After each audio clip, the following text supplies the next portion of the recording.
time for Big D Energy with four-time Stanley Cup champ Darren McCarty, former Lion Joik Bell, and the golden voice of Neil Rule. Live on the Woodward Sports Network, 99.1 and 93.5 The Roar, the Woodward Sports app, and anywhere you listen to podcasts. Let's talk some sports. It's Big D Energy.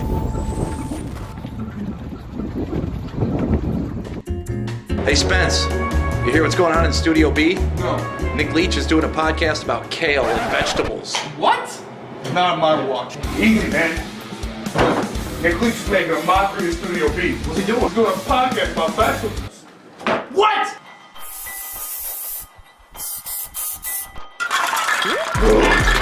I want to go in there for about 25, 35 minutes. I'm gonna break my teeth in this whole part. There we go. Let's go! Let's go! What the hell is this? You're making a mockery of Studio B. What are you doing, bro? What's that, Alec?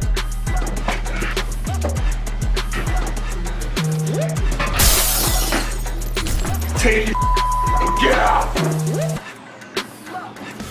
Woodward Heavyweights, coming this Friday, brother! We're gonna be talking about sports, fighting, and sports! Detroit sports! Yeah, this Friday we're gonna have E1 here! E1! Episode 1, brother! Let's get it! Ah.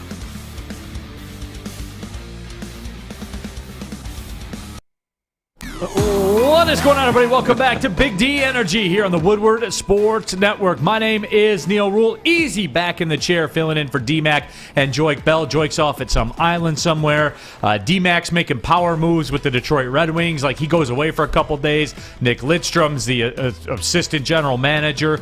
Everything's rolling around, but Easy kind enough to step back in. Woodward Heavyweights, huh? The new podcast. What's going on, brother?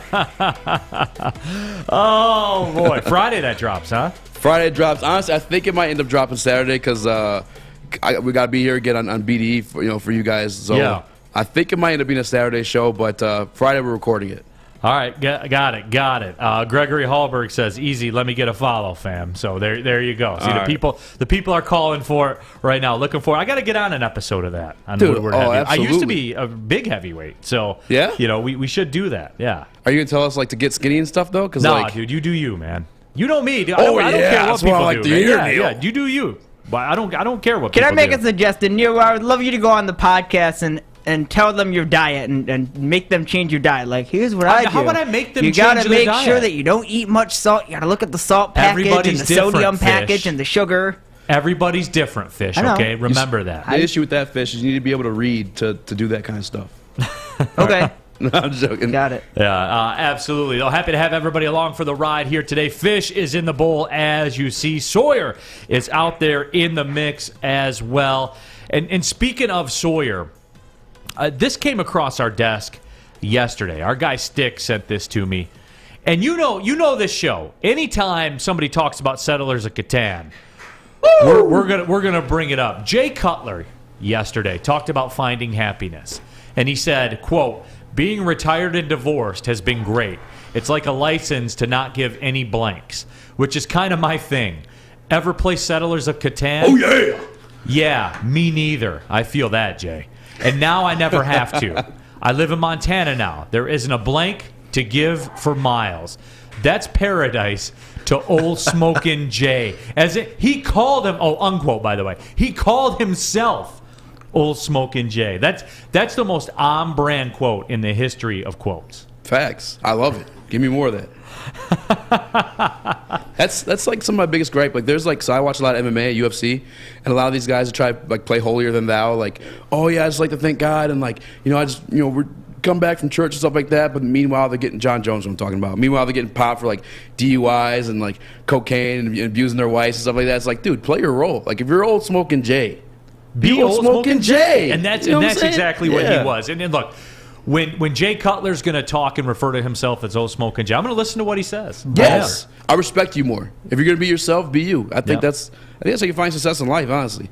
But Sawyer, do you like how we duped you with that a little bit? Like, you got all fired up because it was going to be a Settlers of Catan thing.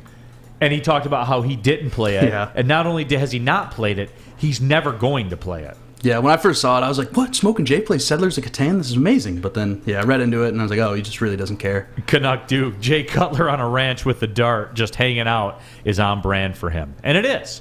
That's what it is. Steve R. Neil, long time no talk, buddy. Well, Steve, welcome back, man. Good to have you all with us. Again, if you're listening on the radio, 93.5 The Roar, 99.1 FM, or 94.7 HD2 as well. All the social media outlets, Woodward Sports, Twitter, Instagram, Facebook, TikTok. You know what it is by now, guys. I tell you about this every single day. You know where to find everything. The podcast, too, Big D Energy Podcast, is on Spotify, Google Podcast, the Apple iTunes Store, Amazon Music, wherever you get the podcast. So you can rewind, fast forward, all that stuff. Got a lot to get to here today. Dan Campbell kind of wrapped up, and we were going to get to this yesterday, obviously, but the Nick Lidstrom news broke down in Detroit, and we had to go to our guy, D-Mac Darren McCarty, who's out there making power moves in the business community. But Dan Campbell kind of summed up the season a little bit. We have some sound for him that we'll get to a little bit later on. I am curious to hear his take on the offensive coordinator position. Anthony Lynn officially was let go, even though he's let go in October, if you really break down to it. They made some roster moves, nothing really that was earth-shattering or anything like that. I want to get into the NFL MVP debate because I think it is a debate. And the betting lines, we are at the MyBookie Studios, the betting lines I feel are way, way far out of whack as far as the MVP goes. Be mindful of this, guys. Aaron Rodgers at like minus 500 and Tom Brady at plus 400. Tom Brady's worth a spin, man. Oh, for sure. It makes no sense. It has to be a narrative thing for it to be Aaron Rodgers. He doesn't lead in any of the categories. Like, none of them. Yeah, I don't understand it. Greg says, my city's lame as hell. I only get the huge show. Our show comes on 93.5 The Roar from 1 to 3. So that's when that's on and popping there. So a lot of people, though, checking in on the YouTube as always. Pete Smith says, Jay Cutler cut and pasted his now ex-wife Insta post about them being divorced and used a different picture. So, no, I do. He's salty, man. I love it. You know what we didn't discuss, Sawyer? And we can kind of produce on the fly right now? The YouTube poll for every show has been something that's been very, very popular. It has. And people like to give their thoughts. Now, yesterday, in honor of Sawyer, it was, would you rather... As a football fan, would you rather have had the Lions season or the Colts season? And what we wrapped up was 84% said they'd rather have the Lions season. 80-20, yeah. But we had like 300-something votes, so yeah, pretty cool. That's solid. It was. And people talked about, I would have liked to have some wins and stuff like that, so I'd have rather had the Colts season. But those people are wrong, and that's fine. Like, this is America. You're allowed to vote in the poll and be wrong if you want to and go against the will of the people. What are you feeling here today, Sawyer? Here's what I had. I walked outside this morning, and I go to get in the car. I take my son to school, and it felt like warm to me. It did, for real. And I get in the car and turn the car on, and it's like 29. And 29 felt warm. And I know that we talk weather a lot on this show. Did you feel warm? Oh, love weather. Did you feel warm today? Walking in today, yes, I felt warm. Yeah. Okay, so that's the poll. Does today feel warm to you? That's a scary thought. Exactly. I don't want this to be my warm. That's what I'm saying, Easy. Yeah. Like, I was driving my son to school, and I got to thinking about it. I'm like, this does feel warm. Like, what's wrong with me? What's wrong with where I live? I gotta ask those questions. Does today feel warm to you? Skipper Sony says, nice DCFC jacket, Neil. Oh, thanks. I appreciate it. Speaking of DCFC, we will talk to Stephen Carroll, the captain, coming up at 12:24 of Detroit City FC. They're getting ready to roll in the USL. Their home opener is coming up in March against Charleston. So we will talk to Stephen Carroll about that, about the fact he is the longest current tenured captain in Detroit professional sports, by the way, which, think about that for a minute. So we'll discuss that and the whole culture at Detroit City FC as well. That's coming up at 12:24. Corey Woods checking in. No news on Harbaugh yet. Which, are we still on that Raiders thing? Like, where are we at with that? No, I think Pasasha kind of deserves a shot at the head coaching job. He took that team to the playoffs, and there was like more than the John Gruden stuff that happened throughout the season. You had the Henry Ruggs incidents. Yeah. You had the DB that was on Instagram with his gun, like going crazy. Like for him to keep those guys on track, and granted, it wasn't pretty. It wasn't a pretty season whatsoever. It came down to the last game of the year that they won. They didn't have to tie to get in. Like, dude, that guy deserves a shot at the job, I think. He probably does, man, to get that team into the playoffs just for the reasons. And it's the Raiders. Because they always do dumb stuff all the time out there on the field. Yeah. And this is coming from a Lions fan, saying like another team does a lot of dumb stuff out there on the field, which I want you to take a moment to appreciate the levity of that statement and who it's coming from. I feel it right now. You know, and the Raiders, I always watch a Raiders game and go, God, if I were a Raiders fan, I would go crazy. And that's from a Lions fan. When they gave up Khalil Mack, like if I was a Raiders fan in that moment, I'd no longer be a Raiders fan after that. That was nuts to me. Yeah, I couldn't tell you. I guess Jacobs is that the return they got for it? I want to say out of the draft picks, or was it a kid from Clemson who never panned out? Like they just some bonehead moves they made there. No, and even off the field and on the field, and we may have struck a chord here with the whole weather situation. Jenna Newman says, I forgot my coat at work yesterday, and I was okay walking in without one. That's a special kind of messed up. Hashtag pure Michigan. Joey 2 times says, yep, it's basketball shorts weather, 100. But Joey's the basketball. See, Easy, you got the Woodward Heavyweights podcast coming out this weekend.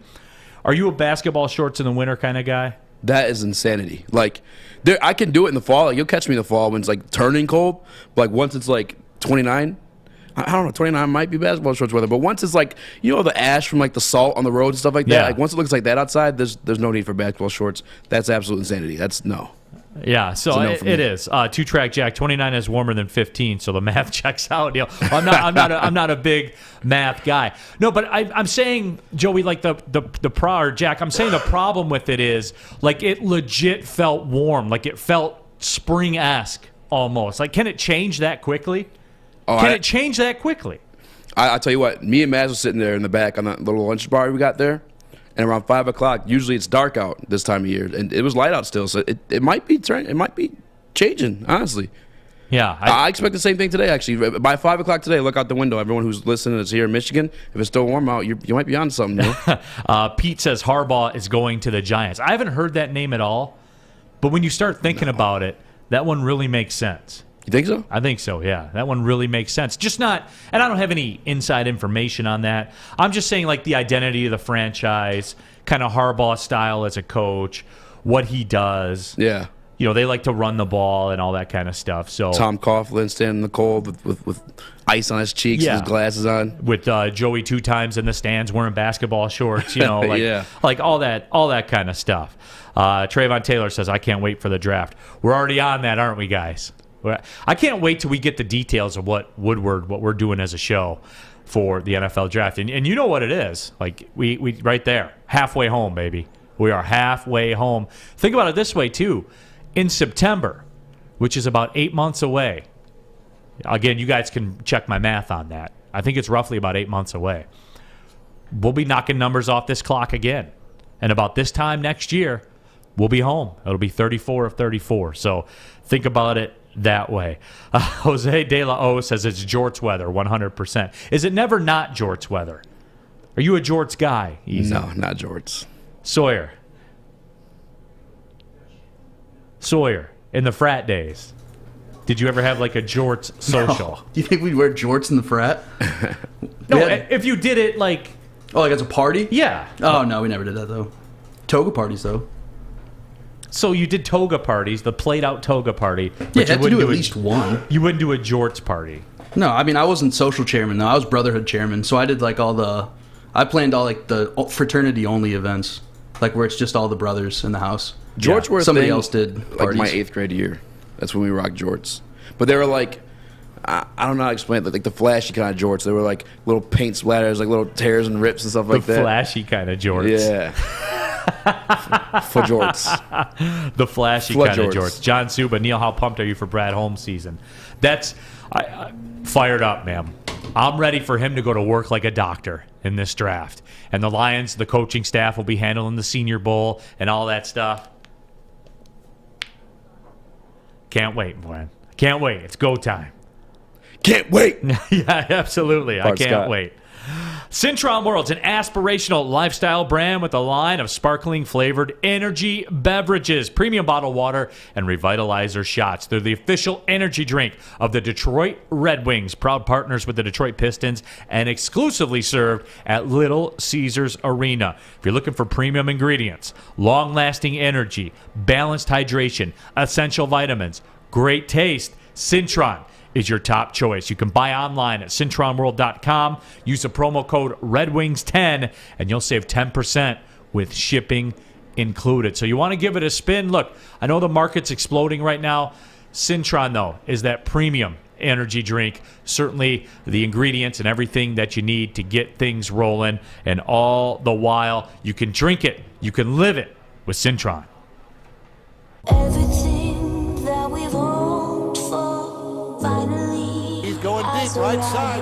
Oh, that is Edwards out there. He goes up in the air at the goal line. Hey, it's Brad Edwards here, wanting to welcome the sports marketing agency to Woodward Sports Network, to the family. Glad to have you guys. For the last decade, the sports marketing agency has literally leveraged athletes around issues such as mental health and substance abuse. It's all happening now. Make sure you download the Woodward Sports app in the App Store and the Google Play Store today. Take Woodward Sports with you wherever you go and listen live on your phone or mobile device.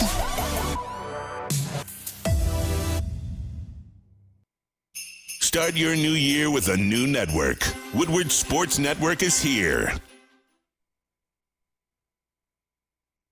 Off and running, Big D Energy, Woodward Sports Network. Neil Rule, Easy in the house as well. And Easy, you'll be running the rest of the week on the show, right? I have travel duties with Oakland, so I will be out tomorrow and Friday. That's right. Big game against Cleveland State, for real.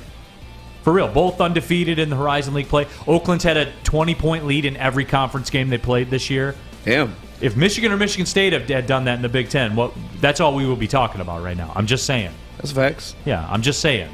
You're in the rest of the week? Yes, sir. All right, there it is. Who you running with? I think I'm having my homie Nick Leach with me. All right, there you go. Yeah. All right, but Sawyer will be here as well. 7 o'clock tomorrow? 7 o'clock tomorrow. I'll have the radio broadcast in Cleveland. We'll be rolling out of here a little bit later on this afternoon. Lots of Jorts talk in the YouTube chat thread. Don't forget our YouTube poll is up as well. Does today feel warm to you? It's 29 degrees. 81% of the people say yes. 19% say no. And I know it's easy to say, well, yeah, it's warmer. But that's not the point. I'm more about the soul of the matter, Easy. We got to remember, like, we're broadcasting the internet. Some of our followers in Florida, and they're just flexing the chat here. Oh, they are, and that's fine. And Florida people do that all the time. You know, they're a lot like broadcasters who went to Syracuse. You know, you don't have to ask them if they live in Florida. They'll tell you. Don't worry. You say that, but they're putting on winter jackets and scarves and hats when it's like 60. Yeah, well, our guy, too. And they make fun of us when we're all in short sleeves. Like, what's going on with all these jackets here? Do people in Florida really own jackets, though? Like, do they really own coats? Yeah, 100%. Yeah, they have to, because when it's 60, they're like, oh my God, I'm freezing. And we're walking in here in shorts and short sleeve. God, it's hot. I'm going to take off my shirt. So Our guy Robert Colosia, who's in the YouTube chat thread, said it was 47 degrees in San Diego today. So this is like their week of winter. And I got a buddy down in Lauderdale. Cold. I think it was only going to be like 68 today. Oh, God. It's like their 2 days of winter that they get. Cold. Yeah. Hey, we gotta band together as a nation and get through this right now. Think about the people in California where it's in the 40s, and you know it's crazy. I think it's concerning to me that I felt legit warm this morning when I walked out of my house, like legit warm. Like this jacket, like somebody said they liked the DCFC jacket. This is what I wore today. I didn't go back and get like the parka or anything like that. I didn't do that. This is how I'm rolling right now. Wait, so, you didn't wear a coat? I wore like this coat. Oh, damn. Yeah. So you were like... That's what I was trying to I say. told you, I felt warm. Was it because you were happy about doing the show with me today? Well, I mean, yes, I felt warm because of that, but it was, different. So, it's like, it is. It's like, man, I like legit feel warm. Chef Chris Smith says we should get a jorts bowl. Lots of talk about Baker Mayfield wearing jorts, Jalen Green wearing jorts. There's a lot of, discussion about jorts.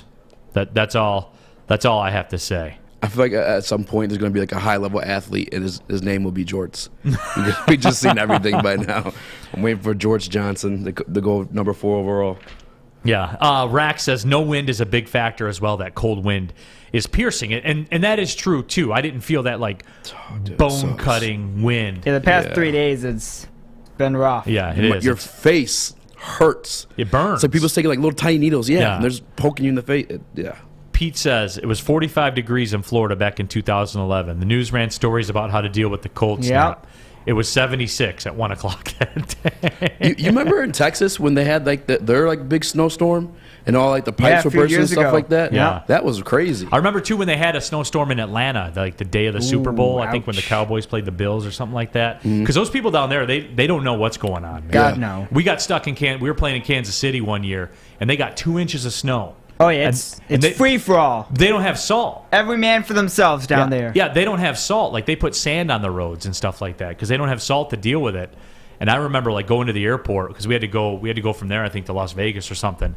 And it was like a 20-minute drive to the airport. It took 3 hours to get to the airport, dude. People lost their mind. It was crazy.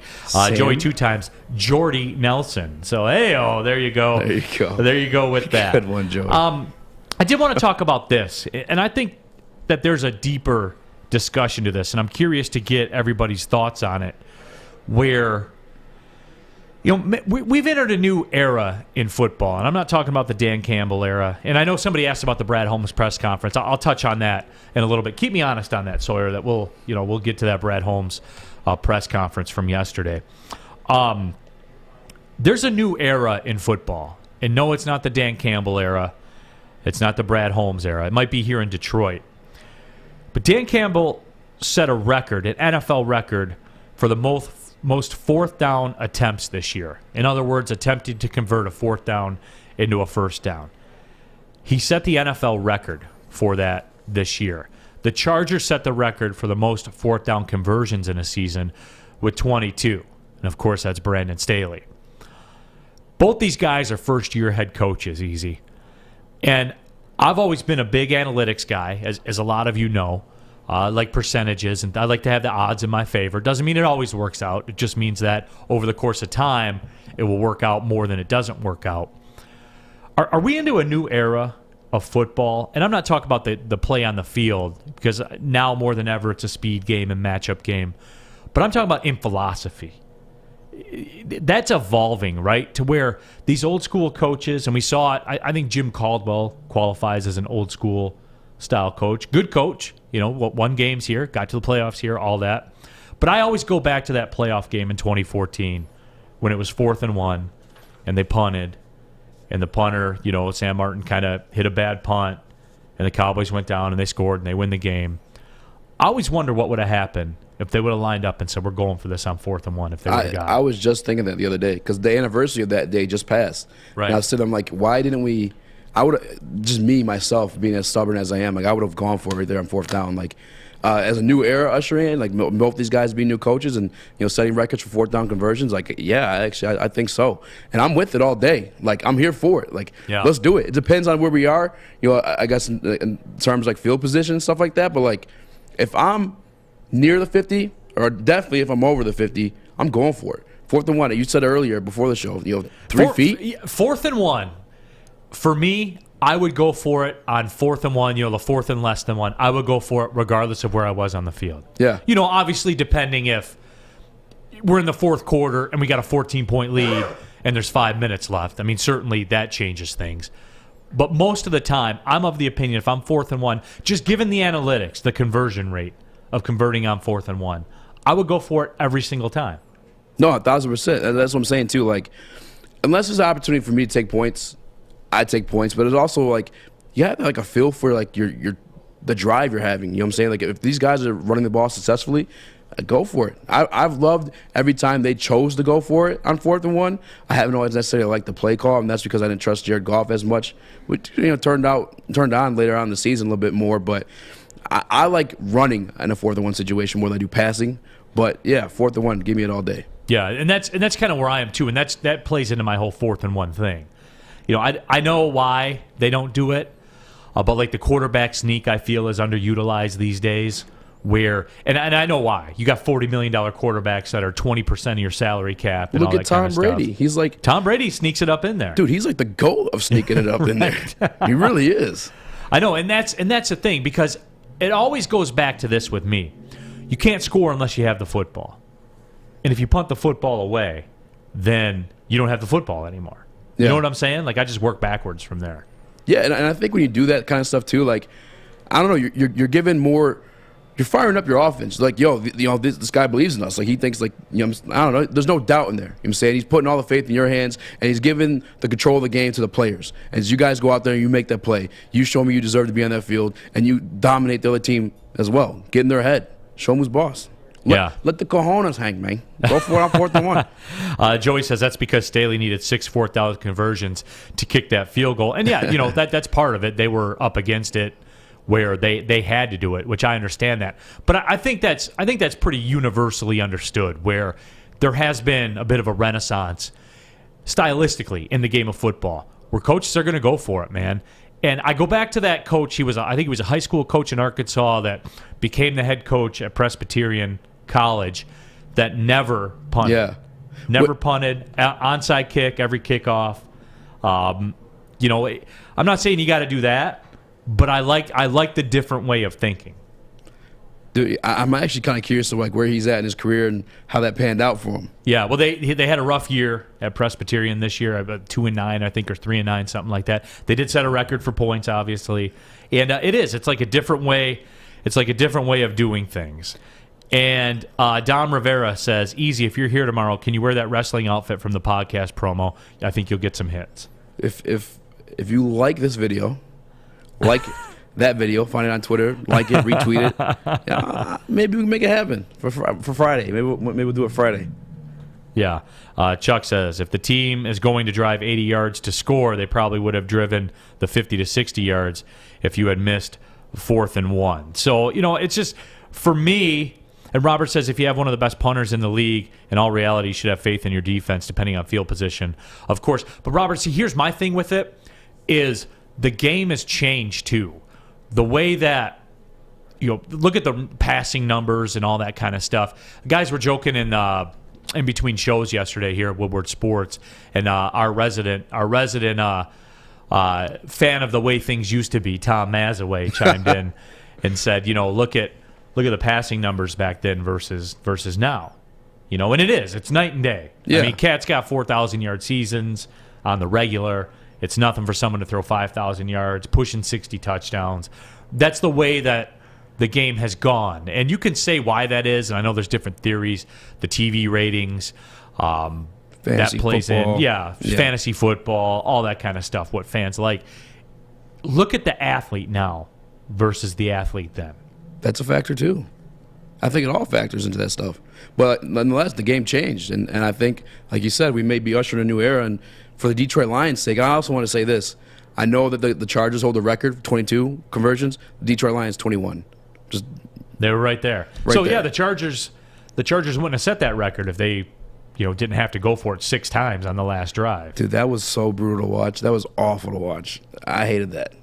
I did too. I hated that because the Raiders kicked the field goal and did something stupid. But that's the Raiders. Yeah. Like, that's what they do. They do dumb stuff like that all the time. And I know we got in a big battle about this on Monday, but that's never going away to me. I still will never understand why they kicked that field goal. Never. Well, to win the game. They still have opportunity to tie it if they miss the field goal. Right. But you can just not kick it and still get the tie game and get in the playoffs too. You could not put yourself at risk. It's your division rival. Like, you step on their throat. Why? What does that Plus, get you? Okay. Hold on, let me ask you this right. before you go. Let me ask you this. Would you rather, in the playoffs, face have an opportunity to face the Steelers or the Chargers? It's the Steelers, right? They're kind of crappy. They're in the playoffs. Like, there's that factor too. Yeah, but if you're asking me, if I'm on course to win a championship and I have to go through either the Chargers and Justin Herbert or Big Ben and his broken, I don't know, the residents or what's left over of Big Ben. Wouldn't you rather beat them in the playoffs where it means more? No, you beat them now, and then they don't even get in the playoffs. Beat them when it means more. No, but you're putting yourself. All right, easy. If that game was a playoff game because it was win and you're in. Do or die. It was tie and you're in. It was winning you're in. No, it was tie and you're in. It Yes, was easy. that's an option, but also That's facts. winning if you're in. That's facts. Yeah. You know what else is facts? If you're talking security, Okay. guardian alarm Guardian is alarm. also facts. You know, the Chargers, the one thing that bothered me, even though they hired a defensive coordinator, that defense was just so sloppy all year. All I know. year. But Guardian Alarm is not your local security experts. You can control, your Guardian Alarm setup, be it from your phone, whatever you got to do, however you want to do it. Carbon monoxide, turn your lights on and off, your furnace, all that stuff easy. They're the best in the game. Best of the game. Neil, how do you contact those guys? I don't know. You could call 1-800. Stay out. That's 1-800. Stay out. Absolutely. Guardian Alarm, the best in the security business. One more time. Call 1-800. Stay out, brother. Guardian Alarm, your local security experts.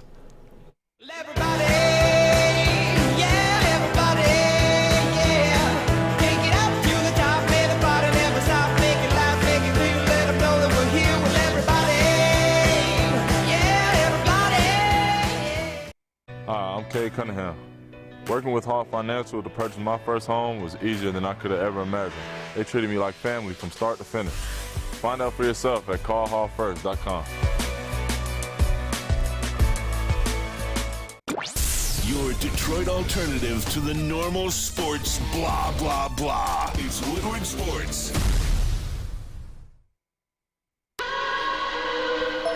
Back at it, Big D Energy, Woodward Sports Network. My name is Neil Rule. He's easy, and I guess we're going to go down this road again. It's the gift that keeps on giving, the Raiders-Chargers game from Sunday night.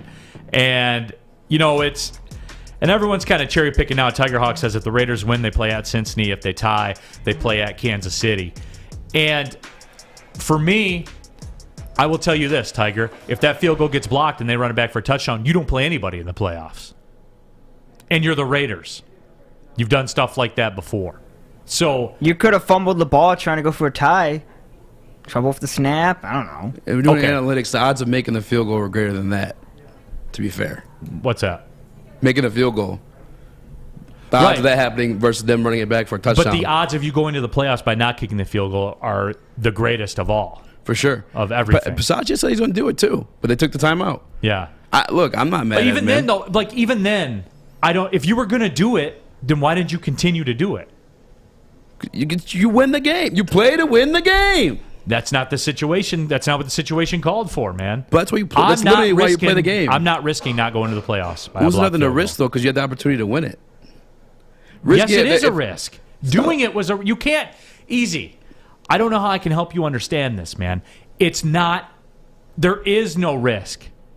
There's by a risk. not kicking There's a risk in all of it, right? But I guess you want to talk like analytics stuff like that. Again, your odds of making that field goal, winning, keeping the Chargers out of the playoffs, or greater than taking the knee and possibly playing the Chargers in the playoffs. Yeah. Honolulu Blue Sparty says Big Ben has the NFL helping him win in the playoffs, so he'd ride out on top. Get out the tinfoil hats. Are you worried about that at all, Sawyer? You think Big Ben and the Steelers are going to get some quote-unquote help? Hell no. Gifted a way to the Super Bowl or something? Like, no chance. You don't think Big so? Ben can't throw the ball 50 yards. I know. He throws he puts his whole body into it and he goes 15 yards. It's horrible. I cannot watch that. It's like Stetson Bennett out there. Yeah, big big old off crow the screen. hop. Yeah. And the Deshaun Watson narrative would explode if that happened. You know what I'm saying? Because Big Ben and his pat, you know what I'm saying? I don't know. No, there's no way. I wouldn't even entertain that one. Yeah, so for me, again, I just go back to it. Wouldn't have kicked the field goal. I would have just... If you were going to go with the tie anyway, what changes because they called timeout? Well, you're still running the ball to keep the clock going. And they happened to get the first down and an opportunity to kick the field goal. So they took it. Yeah, I don't understand that, though. What changed in your mind? You play to win the game. Then why weren't you playing to win the game before? They were. No, they weren't. You just said that they were going to take the knee and ride it out. We said they would have, right? Right. So what ultimately they changed? They still could have done it. What changed? They got the first down and had an opportunity to win it. Right. They still could have ran out the clock. But they wanted to win. You play to win the game. That's what I want to know. Joey 2 times. Move on. No, I get it. Yeah. I understand it. I understand it. It's just I'll never understand that. That's all my point. Somebody help me make it make sense. No, but we were talking about the fourth down situation with the Lions, and Dan Campbell set the NFL record for going for it. And there were factors that contributed to that. Certainly, given the course of the Lions season and the 3-13-1, though it was better than the Colts season and what happened to the Indianapolis Colts, which we agreed upon. 80% of us agree with that sentiment. Don't forget, too, we still have our YouTube poll of the day going on. Does today feel warm to you outside, even though it's 29 degrees? 71% of you say yes, 21% or 29% say no. So, no is closing the gap a little bit. Big Ben looks like he's trying to throw a sofa onto the roof every time he throws a football. AC, NFL forced us to watch the Steelers all year. See, this is what happens when you hold on too long. You know what I'm saying? Yeah. I think there's been a sentiment. And look, Ben Roethlisberger, people haven't liked Ben Roethlisberger, I feel, before. And for me now, he's almost like a heel. Like, people just want him out. Yeah. Look, as a Detroit Lions fan, we all have our team B that we may end up rooting for. And in that case, for me, it was the Steelers. It was because of Jerome Bettis and the Super Bowl they won here in Detroit. That's like when I kind of got into football. They're my team B. He's hampering the Steelers. He's hampering my team B. Get 1-800, stay out. Get out, Big Ben. You want Guardian Alarm to take him out? Take him out, man. Because it's not like the Peyton Manning situation where they had a fantastic defense to carry his corpse to a Super Bowl. It's not the case on this one. Their strength now is their offense was odd enough because they're the Steelers, but yeah, he's done, man. Patty Grimes said, I would rather have the Ravens in the playoffs over the Steelers. I think America shares that sentiment. Yeah, for sure. 1,000%. Yeah. And Huntley was really interesting to watch, too, because we saw Lamar Jackson, who's like this dynamic player, winning MVPs, and we're thinking he's carrying this team all year. But then you see Huntley come in. Granted, he didn't win anything, but it didn't look much different. Yeah. And then there's some talk about his behavior in bathrooms and stuff like that. And that does play a part. For Big Ben? Yeah. Absolutely, that plays a part. Yeah. As it should, in the public sentiment. For sure. As it should. But, I think America has twisted. I think they want Ben Roethlisberger out. They want him out of the playoffs. They didn't want him in there in the first place. And the Raiders could have solved that, but they didn't. See?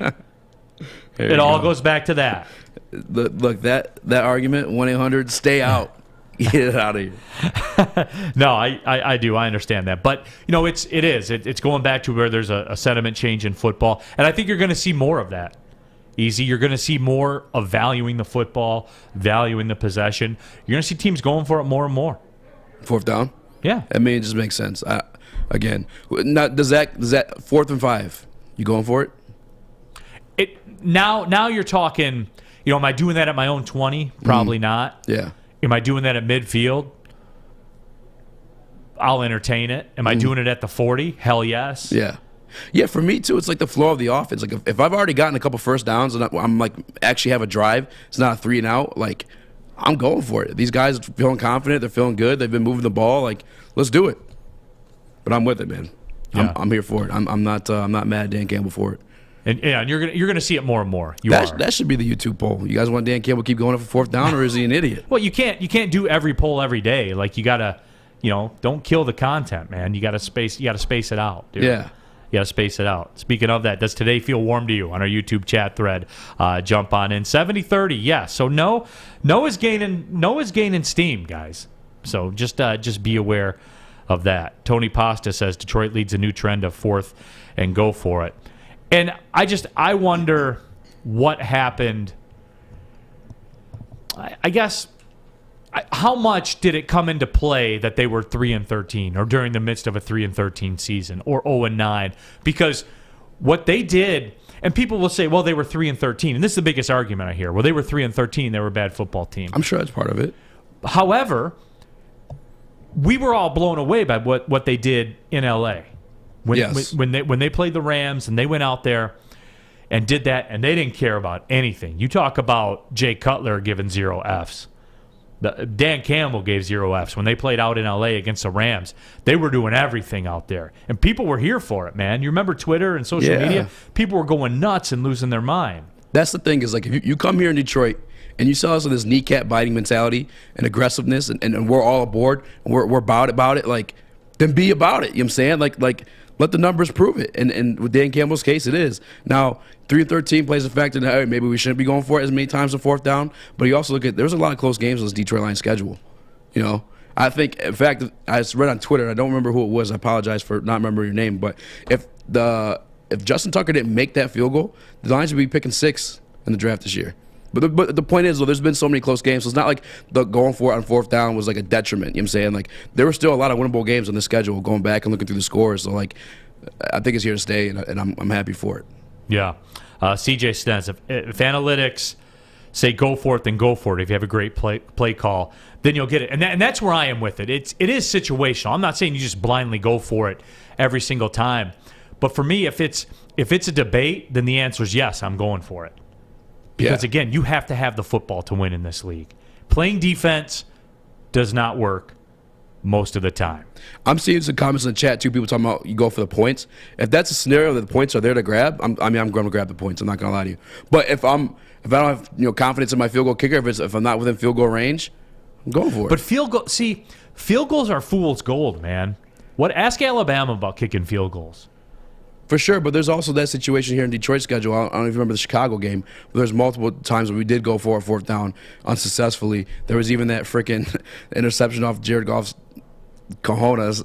You know what I'm saying? Like, it was there were times we could have took points and it would have benefited us, the 3 points, yes. But if it's 50 yards and out, I'm going for it. Yeah, it's just for me, again, it goes back to it.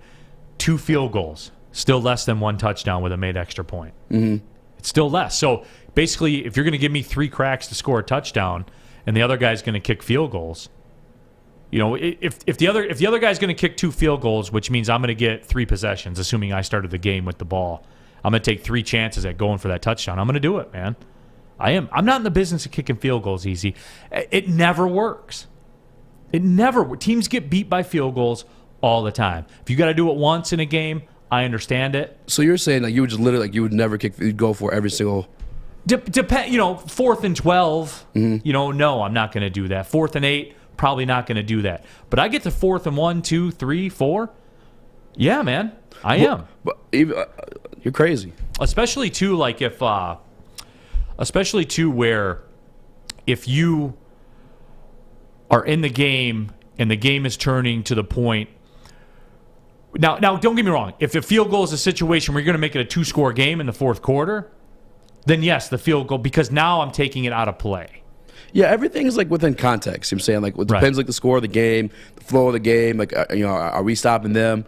Yeah, but I mean, ultimately, I feel like you got to take points whenever you can get them. Yeah, AC. If it's 4th and short on the opponent's side, then go for it always. And that's where I am with it, man. I'm always going to go for it, easy.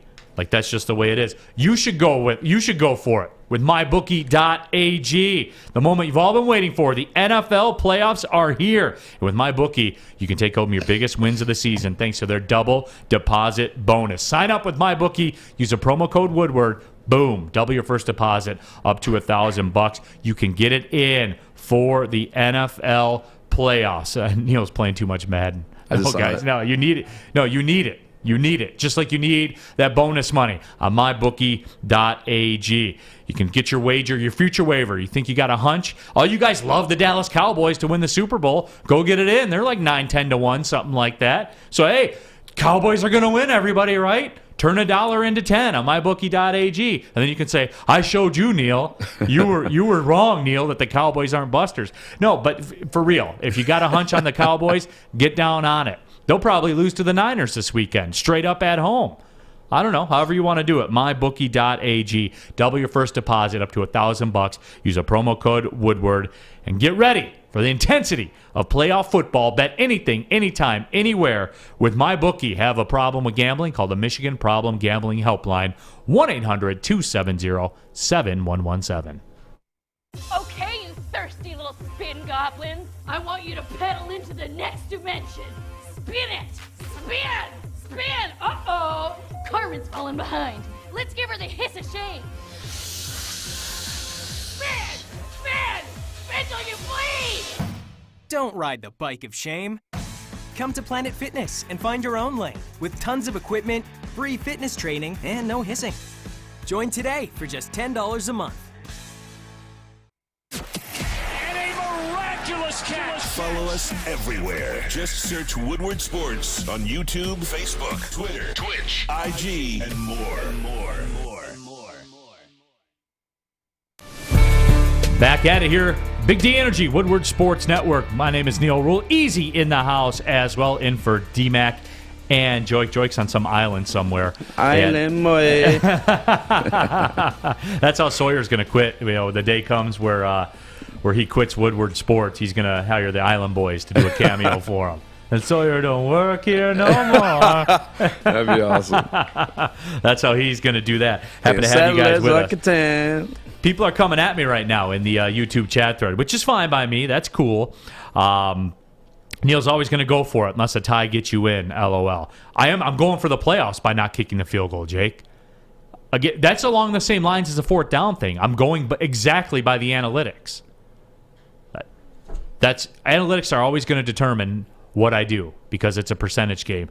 Unless, and I think a great point was made by somebody earlier, unless you got some kind of play that you've been sitting on, some kind of special play call that you feel that you could pull off, I think that's the way that you should go with it. So, for me, that's what it is. I'm not playing too much Madden. And Robert says Neil's not going to do it. Neil's job isn't on the line in his thought process, too. That's what I'm going to do every single time, guys. If they call me out of the stands to say, Neil, you going for this fourth down? If you do, if we yeah, brother. Yeah, let's ride. Give me a hell yeah. Give me the microphone. I'll ask the crowd if they want to get into it. No, man, that's how I would do it for sure. I gotta defend you too. So I'm looking at the numbers on StatMuse, and for the Los Angeles Chargers on the fourth down, they set the record 22. 64% is their conversion rate. That's obviously over 50%, and for the Detroit Lions, 51%. That's analytics in your favor if you're going for it on fourth down. Yeah. Rack says Neil would kick field goals as long as they weren't playing the Colts. Then he'd go for it every time. Do you think that would be a good strategy, Sawyer? Yeah, just to spite me, probably, I can't wait till we face the Colts again, because every time we just talk about it and they have me losing, like Sawyer gets salty, so he takes a shot at my Lions for no reason. I'm like, dude. We're just talking about you guys sucking right now. Stop.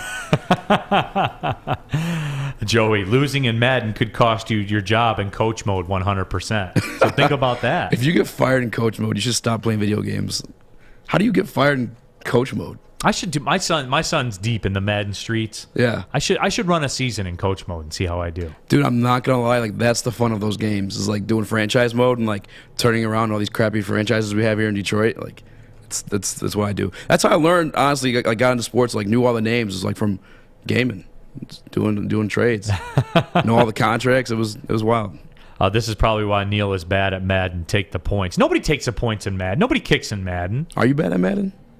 My son can beat me. My son's pretty good though. Not national championship good. He's pretty good.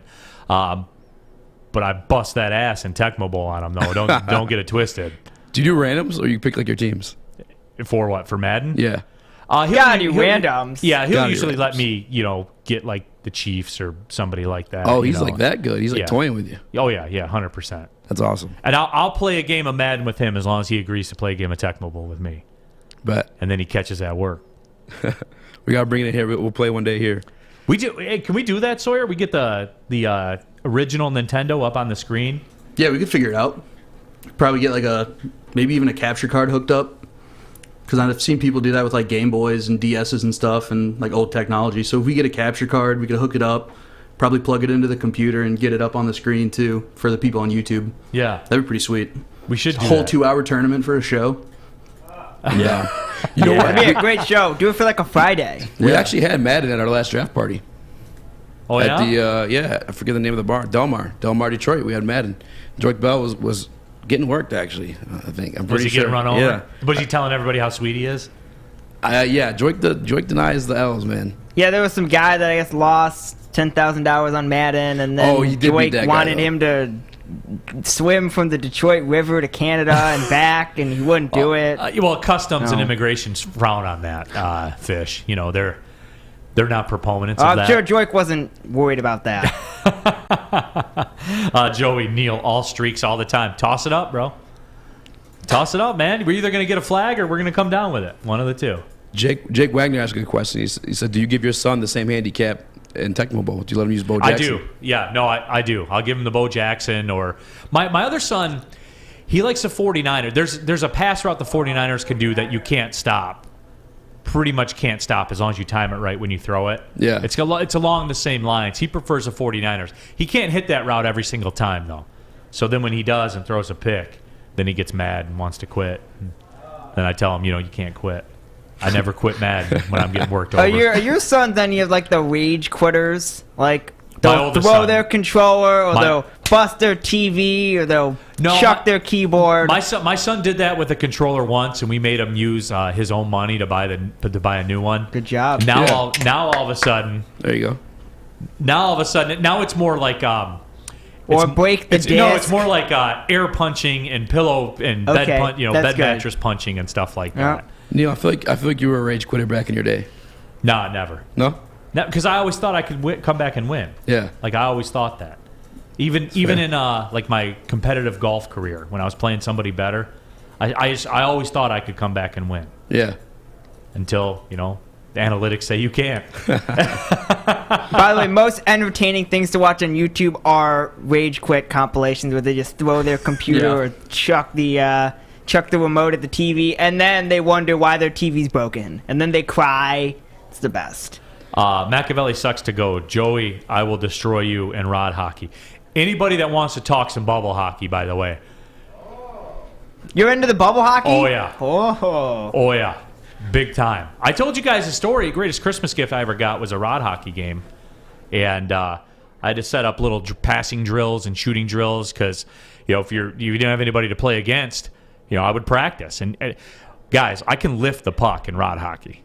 Like you can maneuver. If you snap the rod right, you can get the puck to lift and go over the goalie's shoulder. Think about that for a minute. It's real. I haven't played this or technical ball. Yeah, we're not out there just having some fun with it and stuff like that. I can stop the Jerry Rice slant. No, people can. Lions Detroit. Joik beat the guy and then had another kid beat that same guy. So that's what it was. We should Boston. do that. Is that Chad's son. Oh, all right. Yeah. I got you. and that's where he offered like $2,000, and then he offered to swim across the river because he wouldn't pay him. Yeah, because he didn't have the $2,000. He's just drunk. Bubble hockey greater than foosball. 1,000,000%. That's not even a debate. Sawyer, where are you on that with the whole bubble hockey versus foosball debate? I would think you're a big foosball guy. Big foosball guy and big air hockey guy. Air hockey is I love air hockey. It's cool, but it's not bubble hockey. What is bubble hockey? It's not bubble hockey, but I mean, it's just fun though. I don't know. I just like how you can just start whipping it around, get it super fast. See, and then you gotta play. You gotta play the corners skill, and bounce though. Like that's what I like doing. You get the misdirection going. You whiff on the puck on purpose, then hit it off the other wall, and then it bounces over right into the goal. Like we had some intense battles back in the day. It's good stuff. Yeah, bubble hockey is bubble. What do you mean you don't know what bubble hockey is? I just googled it, so I do know what bubble hockey is. Yes. Are you all right today, Easy? Are you sure? That's a disgrace on humanity, I feel like. I'm more familiar with foosball. I don't think I've ever played bubble hockey, to be honest with you. Yeah. Bubble hockey's better than air hockey. What do you got, Sawyer? Real question is, though, playing foosball, spins or no spins? No spins. Good man. No spins. Yeah, no spins. People that Absolutely. spin, yeah. That's not even real. Because that's skee ball. Yeah. It's immature. If you're spinning in foosball, you're immature. Exactly. Just had to get that out there. Yeah.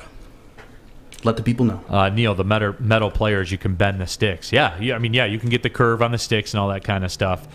Certainly you could do that. KFM says that my wife kicks my ass in air hockey. It's not even fair. Props to you that you're comfortable to say that. Props to you. I support that. I do. Oh, man, there was one Nintendo one up here that I missed. My friends would throw the old Nintendo controller at the power button to rage quit. Those controllers were tough. They were. The Nintendo they don't make Xbox and PlayStation controllers like they did the old school Nintendo controllers. No. My 360 controllers ended up having like duct tape on the back of them to hold the battery pack in. I had a couple controllers got slammed back in the day playing some Madden and Need for Speed, but you live and you learn. 2K was my rage game. Yeah, and I think there's universal support, too. CJ says spins means you're just bad. It can't do anything else. Steve-O says no spins. Yeah, that's skee ball, man. That's not foosball and stuff like that. As you might suspect, Sawyer, I would like to run some foosball with you. As you might suspect, I'm a forward. You're great at that, too? No, I'm great at finishing. Like, I'm not a good passer. Like, I can't matriculate it up through the lines. But you got the power on the No, it's on the not wrist? even power. Okay. It's not even power. So I have a nice little lineup to where I can kind of bank it in off the post of the goal, and you can't stop it. Okay. We'll see. I mean, I'm a brute power guy. I just get that wrist torqued and See, just lets it go. I am, though. I'm like a Ronaldo or a Messi. I need service. Like, I need someone to get me the ball. Yeah. See, you don't use like the bottom of the guy to pass to the other side and hit it? I can. I'm just not great at it. Oh, okay. I get lost in it sometimes. Yeah. I can. I'm just not great at it. That's all. So I don't know how we got onto this one, but yeah. But it's cool though. And people seem to like it. I mean, we have a lot of people that are speaking out at it. We got to get a bubble hockey machine in here, and then I can let people know where they stand. When we come back, though, I do want to get into the Dan Campbell comments. He talked about Anthony Lynn, talked about the offensive coordinator situation. Don't forget, too, Stephen Carroll, the captain of Detroit City FC, joining us at 12:24. So make sure you stick around for that as well as we begin to pull up on hour number 2 of Big D Energy right here on the Woodward Sports Network. But, we were talking about sports and, foosball and those types of things. What about a mystery beer vending machine? Did we talk about that, Sawyer? Where could I find one of those around here? I think you could go to the Foaling House in Hamtramck. I know they have 2 of them there, actually. They have one at each of their full bars. Giant warehouse, multiple lanes. You can go there with your family, friends, corporate events. We had our Christmas party there. You can show up, pay $10, play unlimited. You can rent private lanes for your events. All you have to do is call ahead or go on their website. I mean, it's super easy to do. It's super fun, too. We would play down in Indianapolis. There's a Foaling Warehouse down there. But this is the original one, the first one.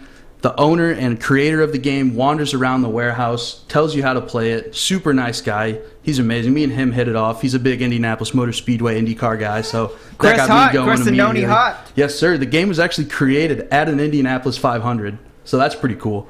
And, I mean, you just can't go wrong with it. They have over 100 beers, mystery beer machines, as I already said. I got myself a PBR in Old Milwaukee. You never miss with that thing. So it's right here in Hamtramck. So all you got to do is go to thefoalingwarehouse.com or just go to the Foaling Warehouse in Hamtramck. This is Big D Energy. We got Neil on the desk, easy filling in. For DMAC, we got Fish in the audio booth, and I'm just here pressing my buttons. We'll be right back. 6 dark corners, a driveway and a patio, 5 windows that could become doors. Every house has unique security challenges. Guardian Alarm has more tech, more team, and more ways to help keep them all safe. Get a professionally designed and installed security and smart home system from Guardian Alarm. Sign up today and get a free video device. Guardian Alarm. Smart, right from the start. Call 1-800-STAY-OUT. Okay, you thirsty little spin goblins. I want you to pedal into the next dimension. Spin it! Spin! Spin! Uh-oh! Carmen's falling behind. Let's give her the hiss of shame. Spin! Spin! Spin till you bleed! Don't ride the bike of shame. Come to Planet Fitness and find your own lane with tons of equipment, free fitness training, and no hissing. Join today for just $10 a month. Go! Detroit Sports on Demand. DeAndre Swift, he's going to take it all the way for the touchdown. Open in the corner, he triple. Make sure you download the Woodward Sports app today. Take us with you everywhere you go. Search Woodward Sports Network or WSN Live.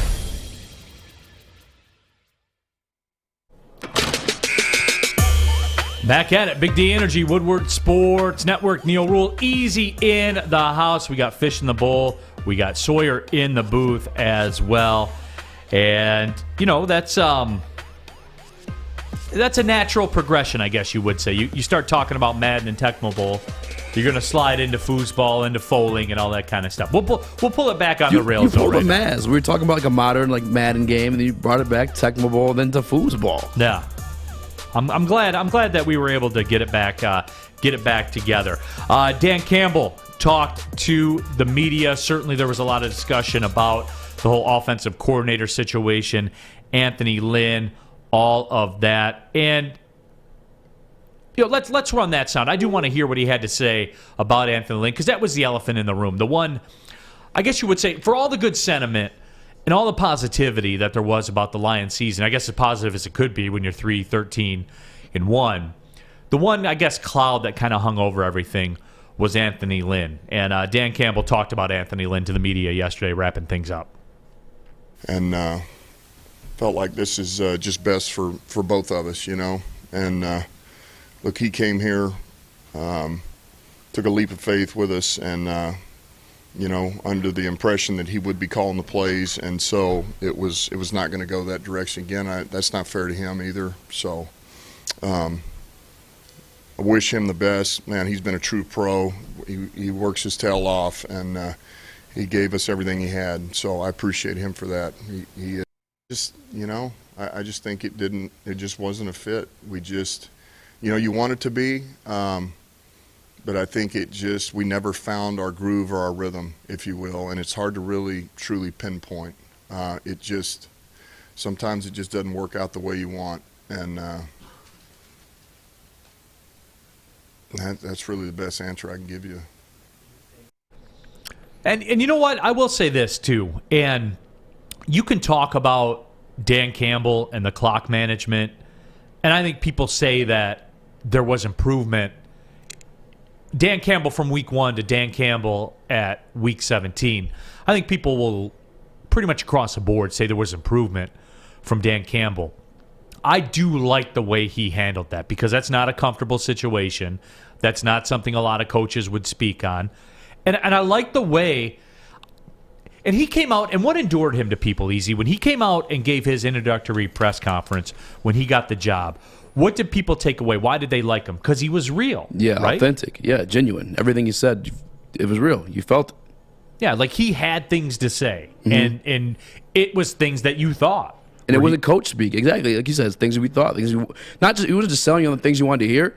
Like, again, he said it with intent, and he was, like, saying things that, again, got him in a lot of articles and made, like, headlines and stuff like that. But it's because he's speaking his mind. He's not going to give you the coach speak. Right. And so for him to stand up there and was very matter-of-fact about Anthony Lynn and just bottom-lined it, hey, wasn't a fit. Yep. That's it. And, you know, there were circumstances. What I like is, and we saw it here, Jake says Lynn was in a tough situation from the start, new staff, lots of roster turnover, and that's fair. There also could be the component that he just wasn't very good, too. And that's what I always lean towards. Because here's a guy, you know, that with the Chargers got kind of pushed out in that situation. It could be that. But Campbell spoke on it, man. And he said it's not a fit. So I appreciate that because that's authentic. It's not, oh, well, we just decided to go in a different direction. The synergy wasn't right. You know, the corporate, all those corporate buzzwords that we're tired of hearing. Yeah. Like, he was real about it. And this speaks maybe to Anthony Lynn's maturity, but also I think Dan Campbell's leadership when it comes to, like, the fact that it wasn't a headache. We knew from week 7 on that you know, he's most likely not going to be our offensive coordinator of the future. Yeah, he was with the team the rest of the season with no issues. You know what I'm saying? No headlines. We're like, you have a scenario with Joe Judge, who just got let go yesterday, who got fired, but his coaches were literally fist fighting each other. His offensive line coaches. You know what I'm saying? Like, right. I think it speaks to Dan Campbell's leadership that, you know, that was foreseen halfway through the season, and yet, you know, Anthony Lynn stuck it out with the team without any issues. No, and some agree. of it too was Anthony Lynn's connection with Jared Goff, even more so than you know, Campbell and what he wanted to do. Mickey Lum Phelps says, yeah, you should never have taken play calling from Lynn. Campbell's not a good play caller. See the Vikings game going for it on 4th down from your own 33. He got bailed out on that. CJ Schneider says Lynn's play calling was us scoring 15 points a game. Yeah, and in defense of Lynn too, like when Campbell first took the realms, like it wasn't pretty. No, it wasn't. You know what I'm saying? So, like, maybe Lynn, you know, was just getting started. It is a new team, new quarterback. You know, the guy who's making the calls at the line, like the offense and everything is brand new to him as well.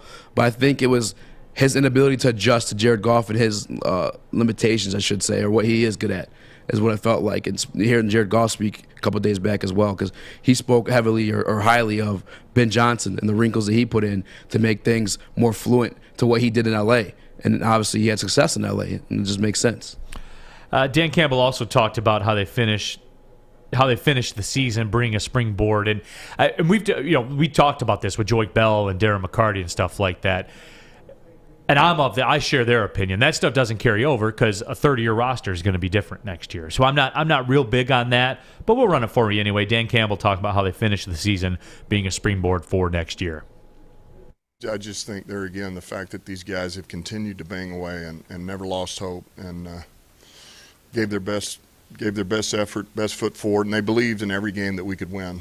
They really didn't believe that we were going to go in and we didn't have a chance to win a game, and it didn't matter who we were playing. And I think that was important. And so because of that, we were able to finish out on a win yesterday. And I think that belief and the knowing of that, and knowing that everything to this point we bring in more competition and will only be better because of it, should give us a springboard. And now we'll be a year into it, man. Us as coaches, the players that are here, will be better.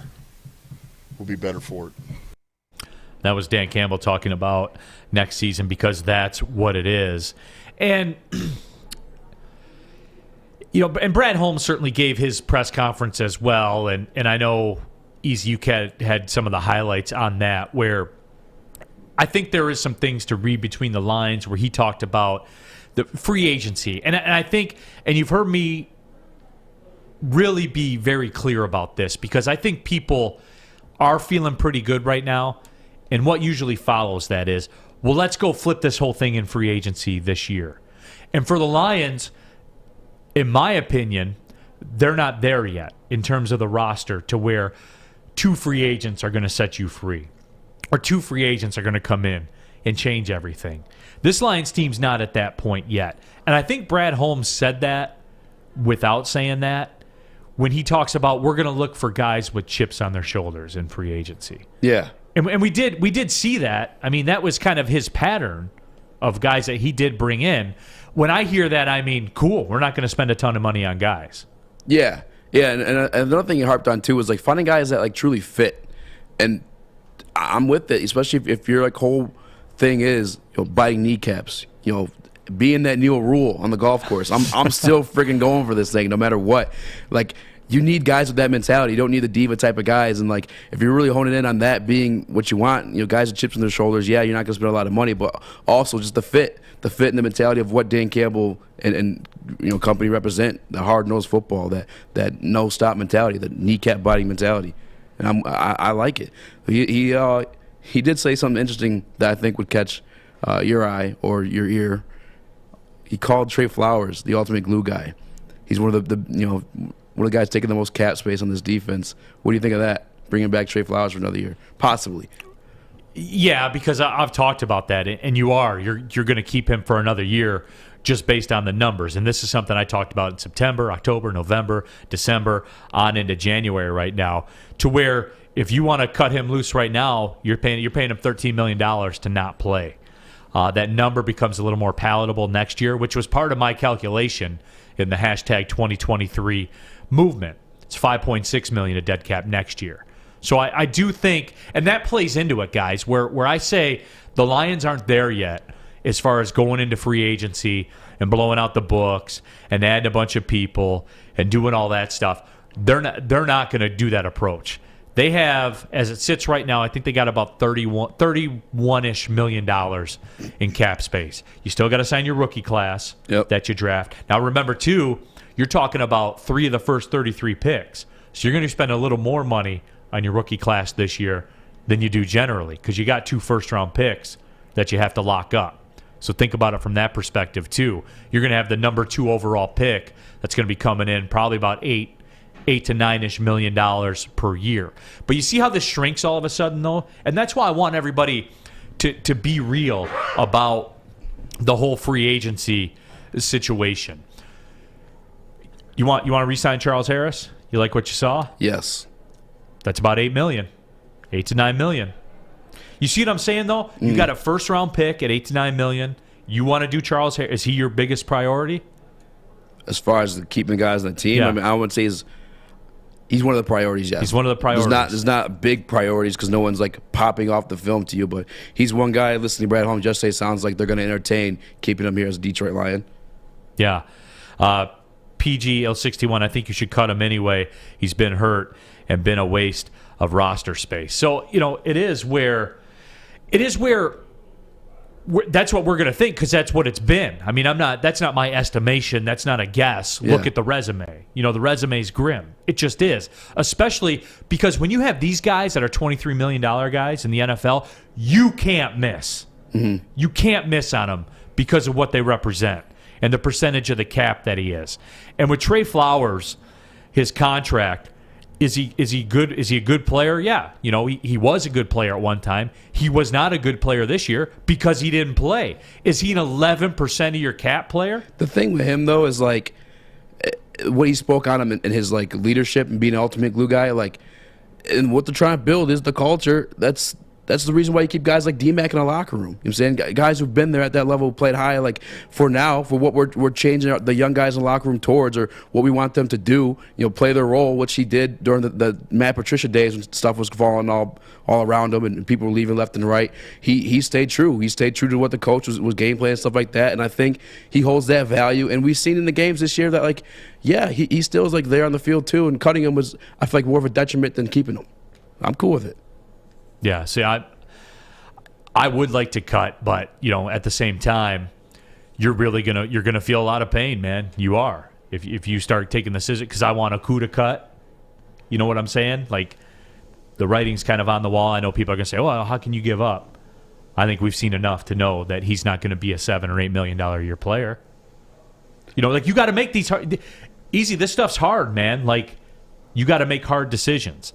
And again, when you look at the Lions, the Charles Harris thing.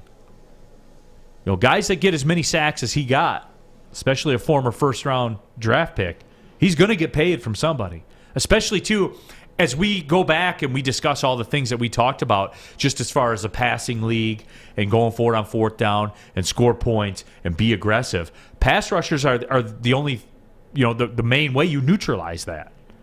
Yeah. That's how you turn the game on its ear. That's how you flip a play. A sack is one of the most valuable plays in football that's not a touchdown, man. 1,000%. Or you get a playmaking safety named Kyle Hamilton from Notre Dame. Just saying. the offensive back history will give Lions fans PTSD if they went ahead and pulled the trigger on that. So just be ready for that. Oh, I'm ready. Yeah. Something I do pull the trigger on, though, on a Saturday night, little Gypsy vodka. I tell this story all the time. It's Michigan gluten-free vodka, 50 different formulas, countless taste tests. Gypsy, though, the best tasting, smoothest vodka on the market. And I'll tell you about how it's gluten-free, corn distilled 6 times, how it uses artesian spring water. Ooh-wee. Fish really likes that part of it. But the bottom line is this. It's good tasting vodka, everybody. Out of Petoskey, you can support local people from the state of Michigan. They got a cool-looking bottle, all the cosmetics and everything. But the bottom line, when you pour it in a glass with some ice and some club soda or some tonic, if that's your flavor, and toss a couple limes in there, you are ready to roll. Can confirm, folks. Can confirm. I've been known to do it on a Saturday night from time to time. Gypsy Vodka, Michigan's gluten-free vodka. Ask for it by name. It's Gypsy. As always, drink responsibly. Fellas, football season is here. It's time to make your grooming experience easy like Sunday morning. Get to Lady Jane's Haircuts for Men. Walk in, relax, watch your favorite team play, and before you know it, your hair will be game ready. Get to Lady Jane's, open 10 to 8, 7 days a week. Walk in anytime. It's wicked awesome. Make sure you download the Woodward Sports app in the App Store and the Google Play Store today. Take Woodward Sports with you wherever you go and listen live on your phone or mobile device. Putting on a show here, and that's how you answer. We love our sports. We just wish they'd love us back. Detroit sports for Detroit sports fans. Woodward Sports.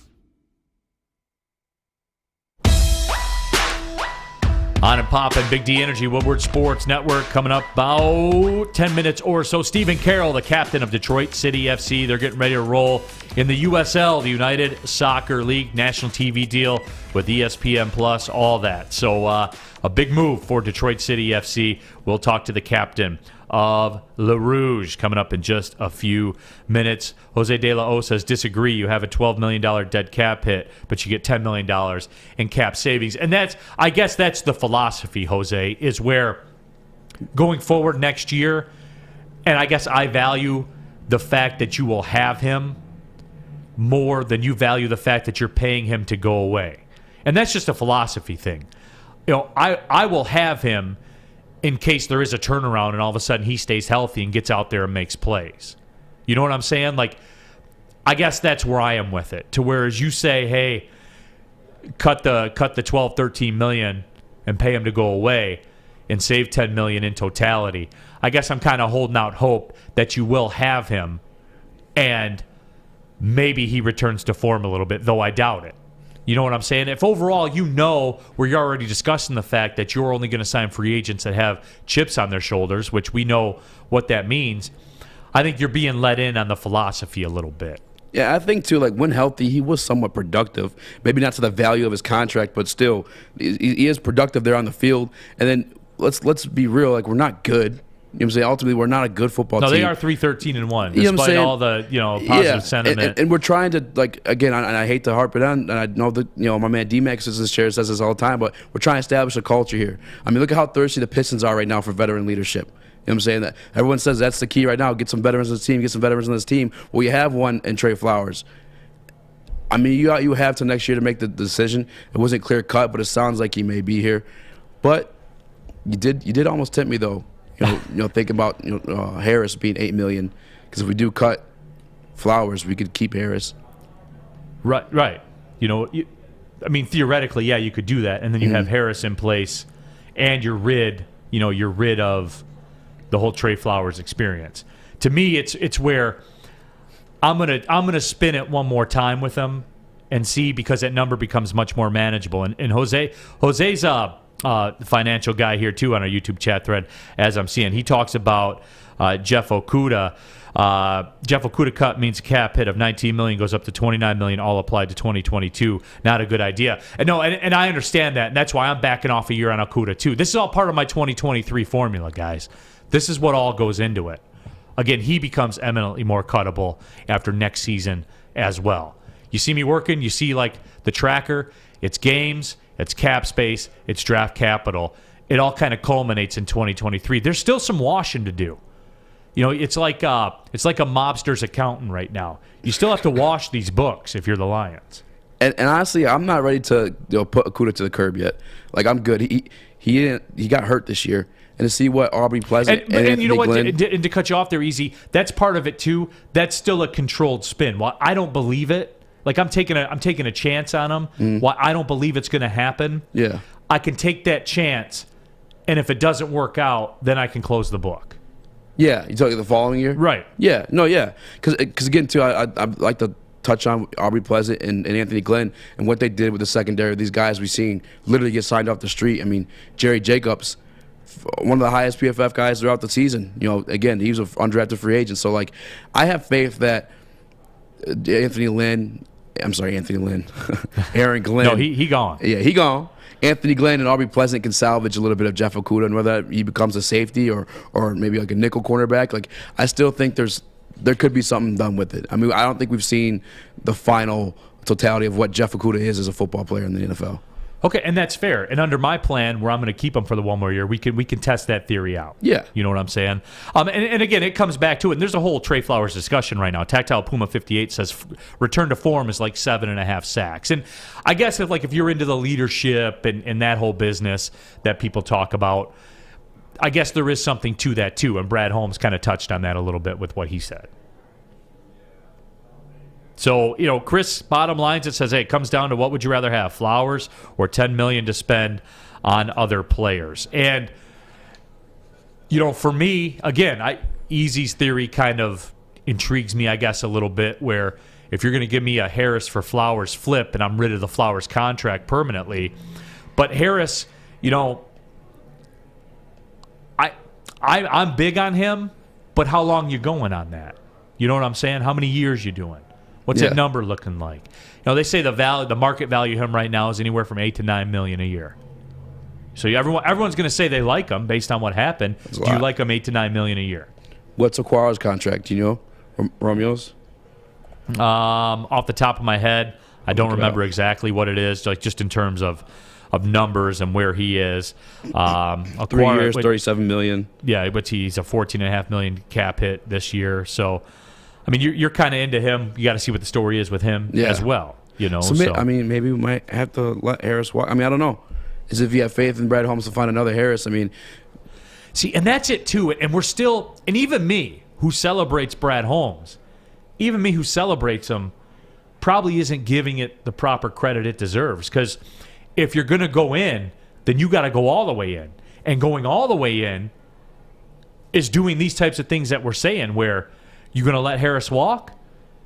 I should be programmed to say, yeah, because Brad Holmes is going to find another one for $900,000 a year. Yeah, and then do we have a list by chance, Sawyer, of the guys they signed yesterday? Because I'm kind of curious to see if there's any of those guys are edge rushers to fill that void. Yeah, we got one at the very top, Eric Banks, linebacker, Devontae Birkett, another defensive end, Bruce Hector. I'm not familiar with any of these names though, to be 100% honest with you, but it looks like there's some edge rushers that may be there. Yeah, I mean, okay. These are low dollar things, and I'm not counting on any of those people to pop up. Mike G says, no more Buckeyes cornerbacks, please. Mr. 86, get Georgia's line. Man, I'm telling you, when I was watching, I was drooling. Yeah, CJ Schneider, no Alabama safeties. Dax Hill pairs well with Tracy Walker. So yeah, I mean, there's a lot of Walker discussion too. But again, this comes back to how are you programmed? See, I think that's a guy we don't see back. Just because of the draft, we got to come in, like, what they've been able to do, again, with these guys, these undrafted free agents this year with Aubrey Pleasant and Anthony, I keep saying Anthony Lynn, damn it, Aaron Glenn, what they've been able to do with the secondary this back half of the season with all the injuries. Tracy Walker, I mean, he's shown some flashes at times. I know he was a defensive player of the week this week, week 18, but ultimately, I don't know if he's a big money guy. I don't know if I want to tie cap space in him because I've also seen his downside. And that's probably what I'm more familiar with than his upside. Yeah. People, Flowers and Harris play the same position. Give me the $16 million for Flowers from June 1st cut so I can pay Walker and Harris. And that's fair. That's fair. That makes sense. Yeah. No, it is. Like, again, I'm kind of leaning towards rolling with Flowers. And you got to count on your medical people too, to see how is he really, talk to him, all those types of things. And I get it, and I can see a flaw in my argument. No question, I can see that. That's kind of how I'm leaning, but again, that's Brad Holmes' call, and that's the medical people's call, and all that kind of stuff. And Holmes will work within this flexibility too. Yeah. But the bottom line is, I go back to it, the foundation of all this stuff, there are guys that were in last year's draft that are playing and contributing and are playing at a fairly high level. And when it comes to that's new to me, guys. So I'm always going to be stuck on that because it's new to me. You'll have to forgive me. It's new to me too. Honestly, it really is. Like, and don't forget too, when it comes to the Harris conversation, I am a fan of the Detroit Lions. He made some amazing plays in that Cardinals game and throughout the season, really. And I say I want to keep him, but ultimately, if we're being logical, there are some premier pass rushers at the top of the draft, which we hold the second overall pick. Kayvon Thibodeau could easily be that replacement and do what he does and more. Yeah, K-Me says we don't need Jordan Davis. We have a nose tackle. Yeah, and Aleem McNeil is a $800,000 a year guy. Yeah. I was actually wondering this too on my drive in, and maybe we make a top. I know you're not going to be here the rest of the week. I probably should text it to Sawyer, but like, what would you grade those guys, those defensive tackles we took back to back? Because my initial reaction, I wasn't really happy with it, but I get the point of building the trenches. I just didn't believe in those players ultimately. And I know they're rookies, but like, what would you grade their years, him and Onwuzurike? Onwuzurike was. There wasn't a ton of data. You know what I'm saying? He missed a good chunk of time and stuff like that. I think they're comparable, though, just in that you saw... I saw their name in the stat sheet. After every, the games they played, I would see their name in the stat sheet. So you have to forgive me. Like, do you want it as a common sense football dude, or do you want it as, a Lions fan? Yeah. Because for a Lions fan, I'm spiking the football saying, hell yeah, those are all A's. Because they played. They were here. You know what I'm saying? Yeah. But no, Aleem McNeil, I think, really closed well this year. He did. They actually both kind of came on, and that's the thing too with like judging rookies, like so early on is like it takes time for these guys to get a groove in the NFL and find like their roles, and that role may change versus defensive scheme as well. Yeah, and that's that's certainly something where you're encouraged by what they've done. Look, fellas, Football season is here. Playoff football season is here. Time to make your grooming experience easy like Sunday morning. Get to Lady Jane's Haircuts for Men. Walk in, sign in, sit down, relax, watch your favorite team play. Before you know it, your hair is game ready. Go to Lady Jane's, open 10 to 8, 7 days per week. You're not going to walk in there, you're going to say, hey, come back at 4:30. Hey, it's going to be 55 minutes. That stuff's not going to go down like that. You're going to walk in, you get your hair cut, watch the game on TV. I watched a bowl game last time I got my hair cut right there in front of my face while I got my hair cut. It was good stuff because I'm a bowl nerd like that. But I also enjoy the haircut experience at Lady Jane's for Men. You will too. 10 to 8, 7 days a week. Walk in anytime. It's wicked awesome.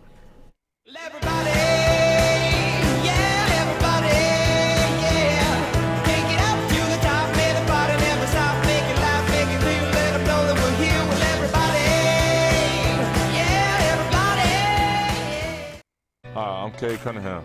I'm proud to partner with Hall Financial, the mortgage company known for 5-star service.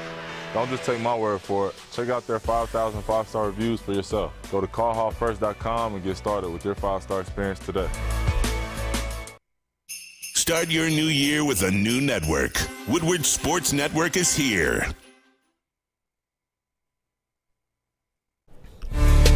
Back at it here, Big D Energy, Woodward Sports Network. Neil Rule, easy in the house for Darren McCarty and Joy Bell. We got Fish in the Bowl, Sawyer's in the booth as well. And right now, as promised, we are joined by the longest current tenured captain in professional Detroit sports. He is Stephen Carroll of Detroit City FC. They're ready to kick things off. USL Championship home side, their first match at home at Keyworth Stadium, March 19th. You can go to debtcityfc.com for tickets. My guy, Stevie, what's going on, man? How are you? Good. How's it going? Oh, Thanks for good. having me on. Absolutely, man. Absolutely. So, I want to start with it right there, Steven. Look, you're around. You're in the town, man. You've been here a while now. You know kind of the landscape of Detroit sports. When I tell you that, when I say that you're the longest, current tenured captain in Detroit sports, I mean, you go through the lineage of sports in this town, man. That's got to mean something to you, I would think. Yeah, obviously it does. It's a huge honor, but I honestly only found out about it probably someone tweeted it the other day. I think you just quoted it today as well. It's kind of unbelievable thinking about it that such a huge history of sports teams in Detroit, and it just works out that I'm the longest captain for some reason. I don't know how it worked out, but it's still pretty cool. No, well, it is. It's a transition time right now in Detroit sports, Steven. I mean, so some of the professional teams are in a time of transition. The one thing that's kind of held constant through all this, though, what you guys have done in Hamtramck at Keyworth Stadium, where you just keep collecting trophies, and you guys have kind of progressed your way up the American soccer chain at Detroit City FC. What has been that one constant thing? Why have you guys had this constant success and there hasn't been any fall off? I think it's just the standard that's been set from day one in the club. I know the club started in really small upbringings in 2012 and Castech and stuff with smaller crowds from back then, but the standard was always high to be the best you can and beat whoever's in front of you, and that's I don't think that's ever changed from 2012 to today. So no matter what league you're in, you kind of expected to perform and do well for the club and for the fans. So it's kind of a lot of pressure to keep that standard high, but you just got to do what you got to do to get the results. Stephen, I'm fairly new to the game of soccer as a fan, but however, I've been a Detroit sports fan for a long, long time. And Neil's trying to tell me that the DC FC crowd is the most ruckus crowd in Detroit sports. To me, if my maybe America, my Monday night Ford Field football game is my 10. What is a DCFC crowd? What does that go up by? I mean, just from watching it itself, Twitter, all the social medias and stuff, you can clearly see that it's pretty rowdy. Even for my friends at home, they got to come over now in May for my wedding, and all I wanted to do was go to one of the games. They didn't care about my wedding at all. They're really good friends, man. I know. Lots of Irish fellas, they're big football fans, so they wanted to come out and experience that kind of situation. And the crowd at DCFC, the Northern Guard, and everyone else that goes to the games, they've reached across the world of football. So I remember a couple of years ago, I watching a YouTuber come over from England and do a whole game day experience. So like it's known across Europe about DCFC and their fans. So it's definitely a unique experience in Detroit sports, and especially because it's a European game, you get a different kind of vibe and atmosphere as opposed to baseball, American football, and stuff like hockey. So it's definitely something you should come out and experience for yourself in person. I'm definitely putting on doing that, Neil. If you please hook that up, man. I got you. We'll get you out there. And now that you're here in America, and more specifically Detroit, is there a Detroit sports team that you enjoy most, going to the games or just even watch it on TV? I think hockey, the Red Wings. When I first came to America when I was 20 for college, hockey was one of the first games I went to see when I was living in Tennessee. So it was the Nashville Predators against the Red Wings. And just the intensity of the game, and the quickness and the excitement of it kind of got me from day one to kind of take more interest in hockey than in the other game. But as of recently, though, American football is kind of growing on me a lot. I'm actually starting to pick up and watch the college football, the playoffs, the bowl games, and even the professional NFL stuff. I'm starting to get into that a bit more. So the hockey, Red Wings and the Lions are the two right now that are most interested in me. Talking to Stephen Carroll here, the captain of Detroit City FC. They kick off the home portion of their new USL schedule on March 19th. Tickets available at DebtCityFC.com. I talked about it too, pound for pound, probably the best match day experience in all of Detroit sports, but probably the best, there is no probably, it is the best value entertainment-wise in Detroit sports as well. Season ticket packages start at just $150. Season goes, from March all the way up through October. Debt City FC is the address for that. They have opening match 4-packs starting at $49. You get a DCFC scarf, which very valuable. What a deal! Yeah, hey, Fish, I know your scarf elite, your soccer scarf elite. I know you can't wait to be out there. But, Stephen, as we look at it, and you've been along for this ride, too, this rise, this ascent of Detroit City FC, now into the USL Championship, Stephen, and now you're talking ESPN Plus TV contracts. Now you're talking $70 million stadiums in huge cities across the country. What about you? Your game in particular. And I've always, when I've called your matches for TV 20 here in Detroit and all, everywhere as your career has ascended, I've always said, you're the no mistake guy. You don't make a mistake. Every single time your back to the ball comes at you, you take care of business, everything like that. As you ascend to this big time level of professional soccer in America, do you have any, I don't want to say fears, because you don't have any fears. Is there anything, any concerns or anything like that? Is there any part of your game that you feel you have to shore up to take this next step? I would say, obviously, taking it's a huge step. Everyone that knows soccer and everyone knows the soccer in America, that it's a massive jump standard-wise on the field and off the field. So obviously there's going to be thoughts in your head about the pressure, who can handle it, who can handle this level, who can't handle this level.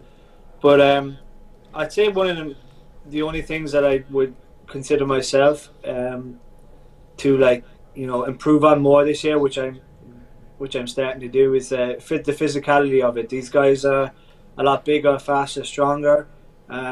They're getting paid massive amount of money to go up against me, so I kind of have to perform in that sense of it. I understand the game, I always knew the game and stuff, but the physicality side of it would definitely be something that I've been working on to get better at.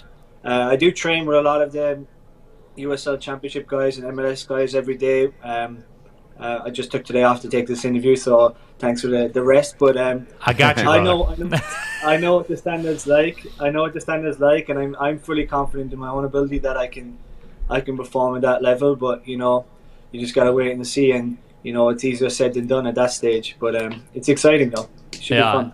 Talking to Stephen Carroll here, the captain of Detroit City FC. Go to deadcityfc.com for tickets. The first home match in USL against Charleston at Keyworth Stadium. But here's the big thing. Stephen, we were talking about the rise in profile and $75 million stadiums and national television contracts and all that stuff. Bigger than all that, in our YouTube chat thread here on the Woodward Sports YouTube channel, Skipper Sone says USL is going to be in a video game next year too. That's got to be a lot of pressure, man. As you guys go into it this year, you're going to be in a video game now, Steven. That's awesome. You got to be thinking about that heavy, I would think. I actually did not know that, but that's great. But I have a humble brag here. I actually was in FIFA 13 when I was 18 years old with Cork City, so I've been in video games before. Oh, which is, excuse me. No big well, deal. I wasn't very good. Yeah. I wasn't very good. It's just, I'm pretty sure I googled and I searched, and I think it was the second worst rated player in FIFA. But that wasn't the point of it. It was just the fact that I was in it when I was still in high school and stuff like that was a huge thing for me. But if I get another chance off it and up my ratings, I'm definitely all for that this year. All right. Well, Stephen, as we let you go here in our YouTube chat thread too, another Steve says we're so glad to have you back here in Le Rouge this year. And now that the contract signed and everything like that, there really was no other fit for you, right, Stephen? It was going to be Detroit City all the time. I'm not telling you, I'm not saying give away your negotiating leverage or anything like that, but it was going to be Detroit City all the time, wasn't it? Yeah, I think as soon as Trevor signed in 2019 with the NPSL team, I think my leverage went out the window. I told him I'll go where he goes. So if he's still at Detroit, I will stay in Detroit for the long haul. So yeah, I was never really planning on going anywhere else. I don't see why I should. This club was always going somewhere, so you might as be a legend at this club than bouncing around from club to club after that. So I'm definitely happy to be staying here, and always will be staying here as long as they want me. All right, Stephen, I appreciate you taking out the time, man, especially out of training and stuff like that. When we link back up, man, we'll get down to the Detroit City clubhouse and we'll have a pint, my friend. Yeah, no problem. Always down for that. You got it. Stephen Carroll, the captain of Detroit City FC. Certainly do appreciate his time. Remember, they start the USL championship season March 19th, the home portion of the season as well, March 19th at Keyworth Stadium. Go to deadcityfc.com. Season tickets start at just $150. And Fish, dollar for dollar, man, that's as good of an entertainment value as you're going to find in the game of soccer, especially for the dollars. Yeah, it's a very good atmosphere. Very close to Europe. It is. And it's just a fun time. Yeah, seeing all the people, hearing all the chants, maybe some swear words thrown in there a little bit. But it's a very fun time. I would recommend it to everyone I see. Yeah, Easy's coming and the soccer's actually good. I want to come. Yeah. Well, I mean, like I talked about, this isn't the MPSL and stuff like it's. You're playing in stadiums now, $75 million stadiums. Big cities all across America, national television deals. This is as real as it gets, man. I was going to ask, how do these leagues work? Is there a step above USL for these guys in the States? Well, I mean, if you go through the pyramid of U.S. soccer or whatever, it's all dependent upon, payrolls. Gotta have that money, Neil. I wasn't going to say it like that. Oh, okay. Soccer has become a very pay-for-play type thing, and that's a whole nother topic for a whole nother show. So, I mean, that all depends, right? That all depends on the club that you're with, and that all depends on what your club has been able to accomplish. Yep, and what they make. Yeah, so, I mean, there's different answers to that. There's layers of answers to that, I guess you would say. I guess it all depends on where you are and what your organization's like and what your fans stand for and all that kind of stuff. Is that kind of like boxing where we're not really going to ever see the best face the best because they're kind of spread out through all different leagues and stuff? Well, I mean, you start going throughout the world. Yeah. And that's the way that the game is kind of spread out. They do have the U.S. Open Cup, which is kind of not really rated very highly, but they have that, so you could see the best. Like Detroit City could win it one year. Yeah. Jared Mackey, YouTube chat thread. It also is so worth it. $150 for at least 30 home matches. Yeah, that's crazy. It's really cheap. Yeah, think about that, dude, and the experience and everything like that. So, do appreciate Stephen Carroll's time, and it was a lot of fun. And we'll be talking to Detroit City. We'll be talking to them a lot throughout their upcoming upcoming season in USL. They start at March 12th. San Antonio, absolutely. San Antonio FC on the road March 12th, but they're at home on March 19th. And I'm telling people to get out there, for real. Can I get a prediction from you, Neil? How well, realistically and honestly, how well do you think Detroit City's going to do? I mean, what would change theoretically, right? I mean, what have they done everywhere they've been? Well, I know, but it's a different league. It's a lot more teams, a lot more travel. Sure. A lot more games. Hasn't seemed to bother them so far, right? Fish, it's all about the culture. It's all about the culture, all man. right, and it carries. And the who and the caveats. Don't tell me when, just tell me when. Point of the culture. That's what it is. We'll take a break. When we come back, we got some more stuff to get to. We'll talk a little Detroit Red Wings as well. Stephen Carroll, he'll be listening. He wants to talk Red Wings, so we'll be talking some Red Wings when we come back. It's Big D Energy right here on the Woodward Sports Network. Everything that we've hoped for, finally. He's going deep, right side. Oh, that is Edwards out there. He goes up in the air at the goal line. Hey, it's Brad Edwards here, wanting to welcome the sports marketing agency to Woodward Sports Network, to the family. Glad to have you guys. For the last decade, the sports marketing agency has literally leveraged athletes around issues such as mental health and substance abuse.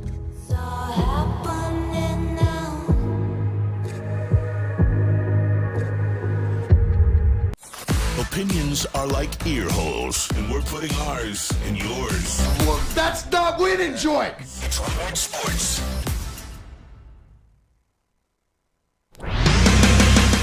Back at it, Big D Energy, Woodward Sports Network. And you always get my name is Neil Rule, by the way, easy in the house. We have Fish in the bowl, Sawyer in the booth as well. And it's predictable, right? Like the whole soccer discussion, for some reason, always turns into a faction. The pro-soccer faction, the anti-soccer faction. YT Sparty says, I've been around a long time, and I've heard my whole life soccer's coming to America and has never caught on.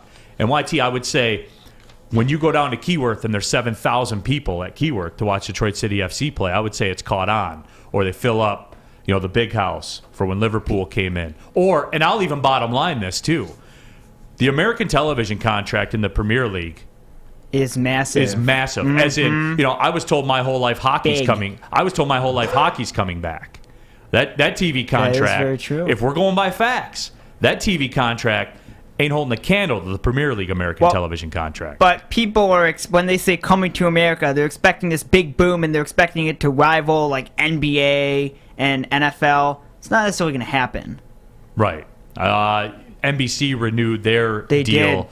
With the Premier League, 6 years, just under $3 billion with big. a B. Because there was ESPN Plus wanted them, Amazon wanted them, everyone. CBS talked about getting them. Well, that's kind of like I'm a big MMA guy in UFC. We have to pay for the ESPN Plus package to buy the pay-per-views. Right. And I'm a dedicated UFC follower, so I'm gonna purchase that. And I get why that contract rises that high, because that's not always gonna be available to you. You're gonna have to pay up the money to actually watch them. Right. And that's what I go by. I go by the television contract, because that shows the demand, or at least the perceived demand. And that's a thing, too, with Detroit City FC making this move to the USL, their matches all available as part of the ESPN Plus package. Fish, I know you watch USL soccer. I know you do. I try to. Yeah. I don't watch as much as I would like to, but I watch the final every year. It's like Thanksgiving weekend normally, so I always watch that. And it's, again, they play good soccer. It's not bad soccer. Certainly not the Premier League or La Liga or your favorite league, Neil, the Bundesliga, but it's comparable. That's more than MLB, from what I'm reading off Google. MLB is $1.5 billion, looks like. Yeah, well, in total, I'm talking about average annual value. You got Premier League at roughly about $475 to $500 million per season, based on the length of term. The MLB contract's a little higher than that. But that just goes to show you, like, when we talk about sports and the anti-soccer contingent says, well, it's not a sport in America. Premier League is also globally known, similar kind of to the NFL. Sure. But, as in similar to the NHL as well, right? All the European players that play and all that kind of stuff. So, like, you can't say that, where you can't say, I've been told soccer's taken over. Well, I mean, it's is it safe to say Premier League soccer, even just one league of soccer, has passed the NHL? Yeah, probably, yeah. And I might have to tune What are we into talking about here then, guys? I mean, like, you can say that, YT Sparty. Like, you can say, I've been told it's taking over, but it never does anything. It's on your doorstep right there, man. It's past the NHL. Darren McCarty would sit in that chair, and has in the past, and says, yeah, he admits that. It is what it is. Sure. It is what it is. Rack says, not a huge soccer fan. DCFC games are much more of an experience than a match. And, that's where it is. That's where it is. So it's my opinion, and we can get into this. And then there's this angle, too. My guy, Dustin Hargis. I've never been a soccer fan, but with legal gambling, I might start. Boom, there it is. That also helps. Because you're rooting for draws and win, and you can goal score and all the crazy prop bets. Guy to take off his shirt after a goal or crazy stuff. David C. says, I cannot name one star in soccer besides Trevor Francis. Oh, the old Detroit Express days. Well, David C., I would bet that a lot of soccer fans could not name one NHL star, and that's a problem. Can I bring up this real quickly? There was an African Cup of Nations game this morning, which Neil, was hoping you would be watching. No, I missed that. I figured you would. I guess the referee didn't know what he was doing, and so he actually blew the whistle at the 85th minute of the game, and then he got told that that's incorrect, but he still blew it before the 89th or before the 90th minute. So people were joking online saying, "Wait, does that mean I still won my bet? Because 90 minutes is the game, and that's how you win your bet, 90-minute payout, but the game ended before 90 minutes, so people didn't really know if they won their bets or not." So, and they had all the security guards around the refs. That was pretty wild. They wanted to restart the game, but one of the teams didn't come out, so they ended up just calling the game. I've always wondered that here when it comes to like American football, the NFL, especially when I was like little bit like less mature. I'd always like the referees, because the Lions always seem to get screwed in our eyes, right? Yeah. How the hell do they make out of Detroit? You're supposed to be the toughest city. I'm not calling for anything to happen. What are you talking about? But I'm just saying, like, it's crazy nothing like that happens here with our sports teams. You know what I'm saying? Like, soccer is, I guess, a way more passionate fan base, because I figured one of these referees would punch them out or caught outside or something. You know what I'm saying? He does have a very good point. You see all these videos in, like, Finland and crazy countries where the players and coaches are chasing the refs around. Like, the refs got to jump over, like, a 20-foot fence to run out of there. To escape. So, the easy point is pretty fascinating. It doesn't happen in America. Maybe it's because of our obesity problem. They want to do it. They just don't have the energy. Yeah, they don't have the capabilities. Even, like, high school level. You don't see it at high school level. But I've always wondered that, because I remember being like 13. I was like, if I ever see that guy in real life, punch him. I'm gonna beat that grown man's butt. Woodward Sports YouTube poll. Does today feel warm to you at 29 degrees? 71% of the people say yes, 29% say no. Pushing a couple hundred votes on that one. So, it's easy. Just click the button. Let me know your thoughts, because when we opened the show, I talked about it. I said it felt warm to me. I agree with you. To the point where I just rolled out with my DCFC, track jacket and kept it pushing. I feel like you're 2 degrees away from jorts. Rolling out with jorts on, man. You know what? They actually, at the Detroit City games, they used to have a jort cannon where they would shoot, instead of T-shirts, they would shoot jorts into the crowd. So you're there for that, man. No. Yes, you think that's funny, though. I do think that's hilarious that they're just shooting jorts out at people. That'd be awesome. I think that'd hurt. That sounds like way more painful than a T-shirt. Yeah. Mm-hmm. Well, they probably ball them up just like T-shirts. No, that's what I'm saying. It would still hurt, though. They probably do. Red Wings last night fell in San Jose in overtime. Did well, I thought, to get the 1 point out of it, but in overtime they lose. They got a point out of the last 2 matches.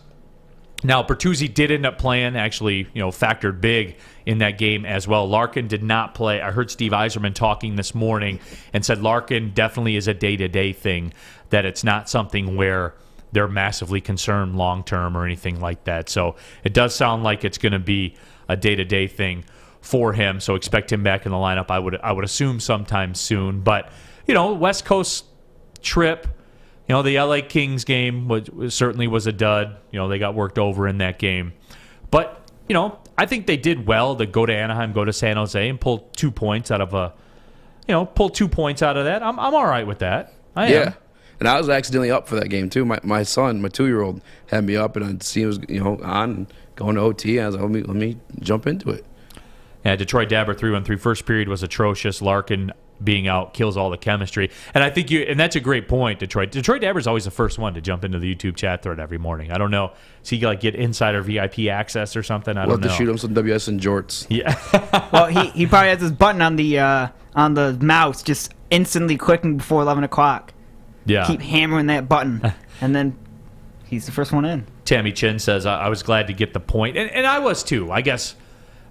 Especially with the way the game played out, where they fell behind, and I thought, oh, man, here they go again. This could be another LA Kings game. But it wasn't. They bounced back, and they are scrappy.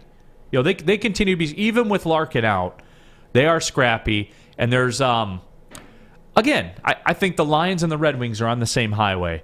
I just think that the Red Wings are a few exits ahead of the Lions right now. For sure, and they're a little bit more certain, too. They're probably riding something a little bit more sturdy than the Lions are. Yeah, that is true. Yeah. They probably got the upgraded trim. Yeah. The chrome rims and the sport package and stuff like that. They got Red Wing spinners. Yeah, they got a free trial of, satellite radio and all that. Yeah. They got a year of satellite radio versus a month. Yeah. No, that's fair. That's fair, yeah. I'm with that. No,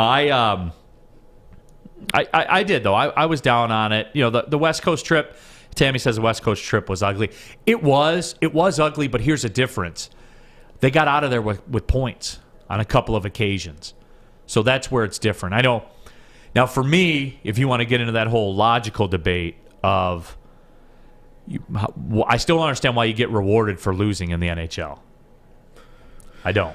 It's because it goes by points. It's weird. Yeah, but they reward you for going in overtime, which is cool.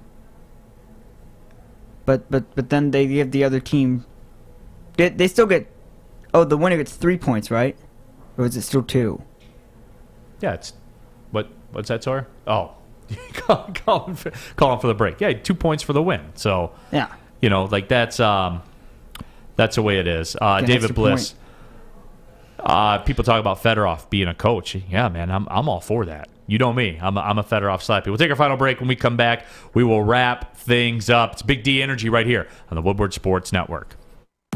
6 dark corners, a driveway and a patio, 5 windows that could become doors. Every house has unique security challenges. Guardian Alarm has more tech, more team, and more ways to help keep them all safe. Get a professionally designed and installed security and smart home system from Guardian Alarm. Sign up today and get a free video device. Guardian Alarm. Smart, right from the start. Call 1-800-STAY-OUT. Listen Monday through Friday for Big D Energy Live on the Woodward Sports Network with Stanley Cup champ Darren McCarty, former Lion Joik Bell, and the silky voice of Neil Rule. Back at it, Big D Energy, Woodward Sports Network. People are talking about the Motorsports Minute, Sawyer. Yeah, they were asking about it. I know. So, yeah, it might be since you're going to be out of town, it's going to be a little extended on Friday. No, it's not. Yeah. Motorsports Minute with Sawyer will be. There is a lot of stuff in motorsports that has happened. Yeah, I got a lot of stuff to cover this Friday. This week has been wild. The F1 has gone crazy. It's pretty wild. It doesn't matter. The F1. It's 60 seconds and out. Are you in Friday, Fish, or Salmon? I could be in Friday. Sam's here. Sam's here? Okay. You got to give him that stern talking that Mario gave you. Don't blank it up. 60 seconds and out. But then I'll just corner him and be like, I'm the producer. I'll just keep it on me the whole time. No. I'll just pull up the virtual audio board too, I was going to say, myself. Technically, Sawyer, well, not technically, he does have free range of his audio, so he could easily mute his mic whenever he wants. But that'd be like the producer equivalent of the Antonio Brown taking his shirt off and leaving. No, a producer equivalent of that would be taking my shirt off and just leaving the show. And just leaving you guys hanging. By the way, speaking of Antonio Brown... That'd be you join the Woodward Heavyweights. Yeah. Speaking of Antonio Brown, I heard that he wanted to moon the crowd. Like, that was a thought that went through his mind, like when he was walking off and jumping jacks and... I do remember him saying that. So I found that pretty interesting. Okay. Fish was there for it. Joey, 2 times. The hockey shootout's one of the greatest moments in sports. I do like the shootout. The hockey shootout. I just don't like that you get rewarded for losing it or rewarded for losing in overtime. Maybe that's it. We'll have that debate. I think when DMAC gets back in here, we'll discuss that. Dustin, has there been any talk in the MLB? Does anyone know? They are scheduled to talk again tomorrow, I think. Tomorrow, right? Thursday. Yep. So they'll pick that back up because it didn't really matter, I guess, over the holidays. But well, all these people are stressed out. Relax. They'll get a season. They'll do spring training as normal. They'll start a season. You know, it's weird. Everyone's all in this craziness. They're still announcing free agent signings throughout the lockout too, though, which is like weird to me. Well, because they're saying it's before, because they're not technically supposed to sign anyone because they're locked out, but they're saying it's before the window, lockout. Yeah, but why did the news break then, though? You know, I don't know. It's a weird lockout. This is the weirdest lockouts of them all, in my opinion. I guess the big thing is the players' union wants salary floors, and they want a salary floor of $100 million with penalties for teams that have payrolls below that amount, as well as a higher luxury tax threshold, which makes sense, right? You want more money. I understand that. Do you think baseball is going to continue to warrant that much money, though? Because it is kind of dwindling down on the list. You looked up the TV contract, right? Yeah, there were 4, I think. Let me see if I still got that up, actually.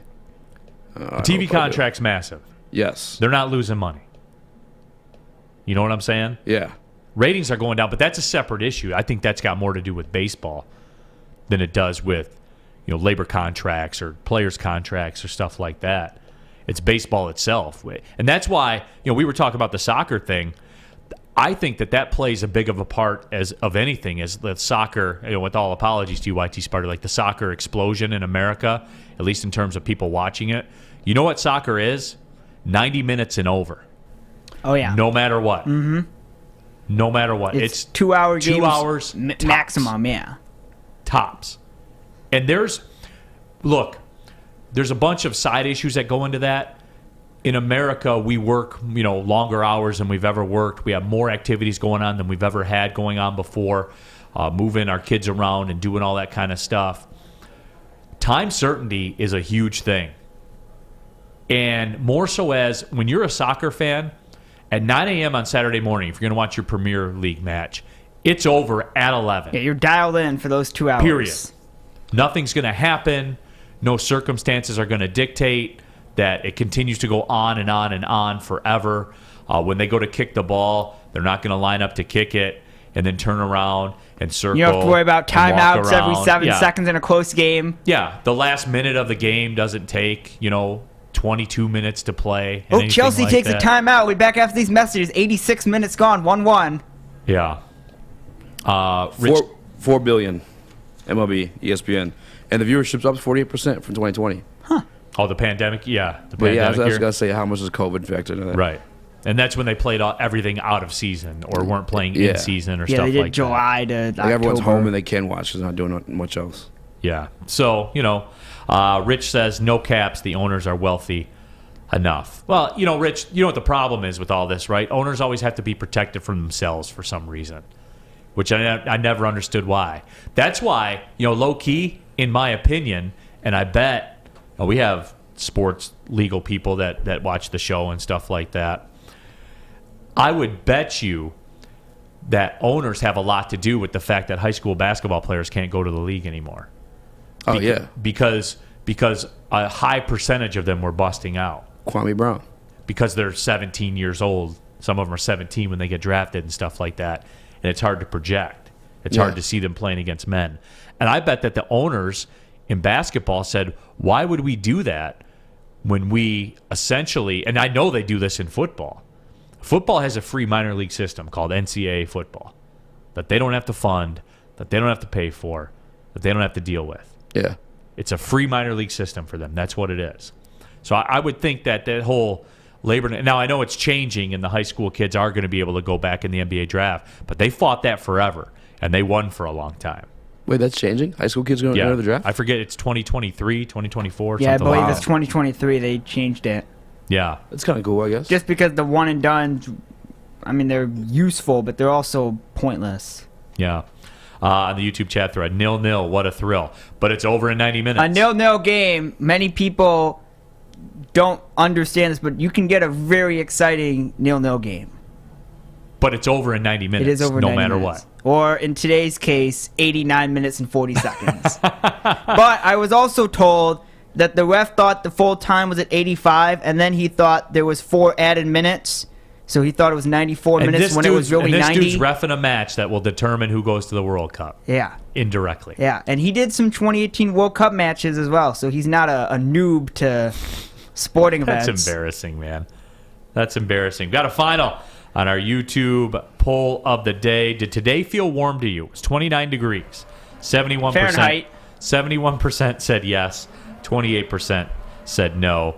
A couple hundred votes in that. So, it did. It felt warm to a lot of people, man. I'm concerned with how warm it felt. It's different though because these guys are all over the place. I kind of wish we did the fumble one. Or not the fumble, fourth down. I apologize. Of course. I feel like you get this every January or every year. Like what? It gets cold. You're correct, Fish. No. But you'll get a really cold streak in January, and then the second half of January it'll be 40, and then February, whoosh, back down. It's -2 again. If I catch you in shorts next week, that's going all over socials. Yeah, you want. Back in my day, back in my with the Heavyweights podcast, back in my heavyweight day, I would have rocked the shorts, no doubt. Yeah, I got family members that were like that. My uncle Jeremy was like that. We were dead shorts. Easy, appreciate you. Appreciate you, man. Thanks for having me. You'll be in tomorrow. You and Nick? Yes, sir. Yep. Good luck. All right. Myself and Nick Leach. Yeah, I'll be on the road with Oakland tomorrow Go at Grizzlies. Cleveland State, Saturday, Purdue, Fort Wayne. So tap in. If you guys are out and about, go ahead and turn the radio on. But appreciate all of you guys watching. Big thank you to everyone listening as well. Fish, Sawyer, good job out of you guys. Thanks to Stephen Carroll, Detroit City FC. My name is Neil Rule. Thanks for listening and watching Big D Energy right here on the Woodward Sports Network. Well, see you later. Gang, gang.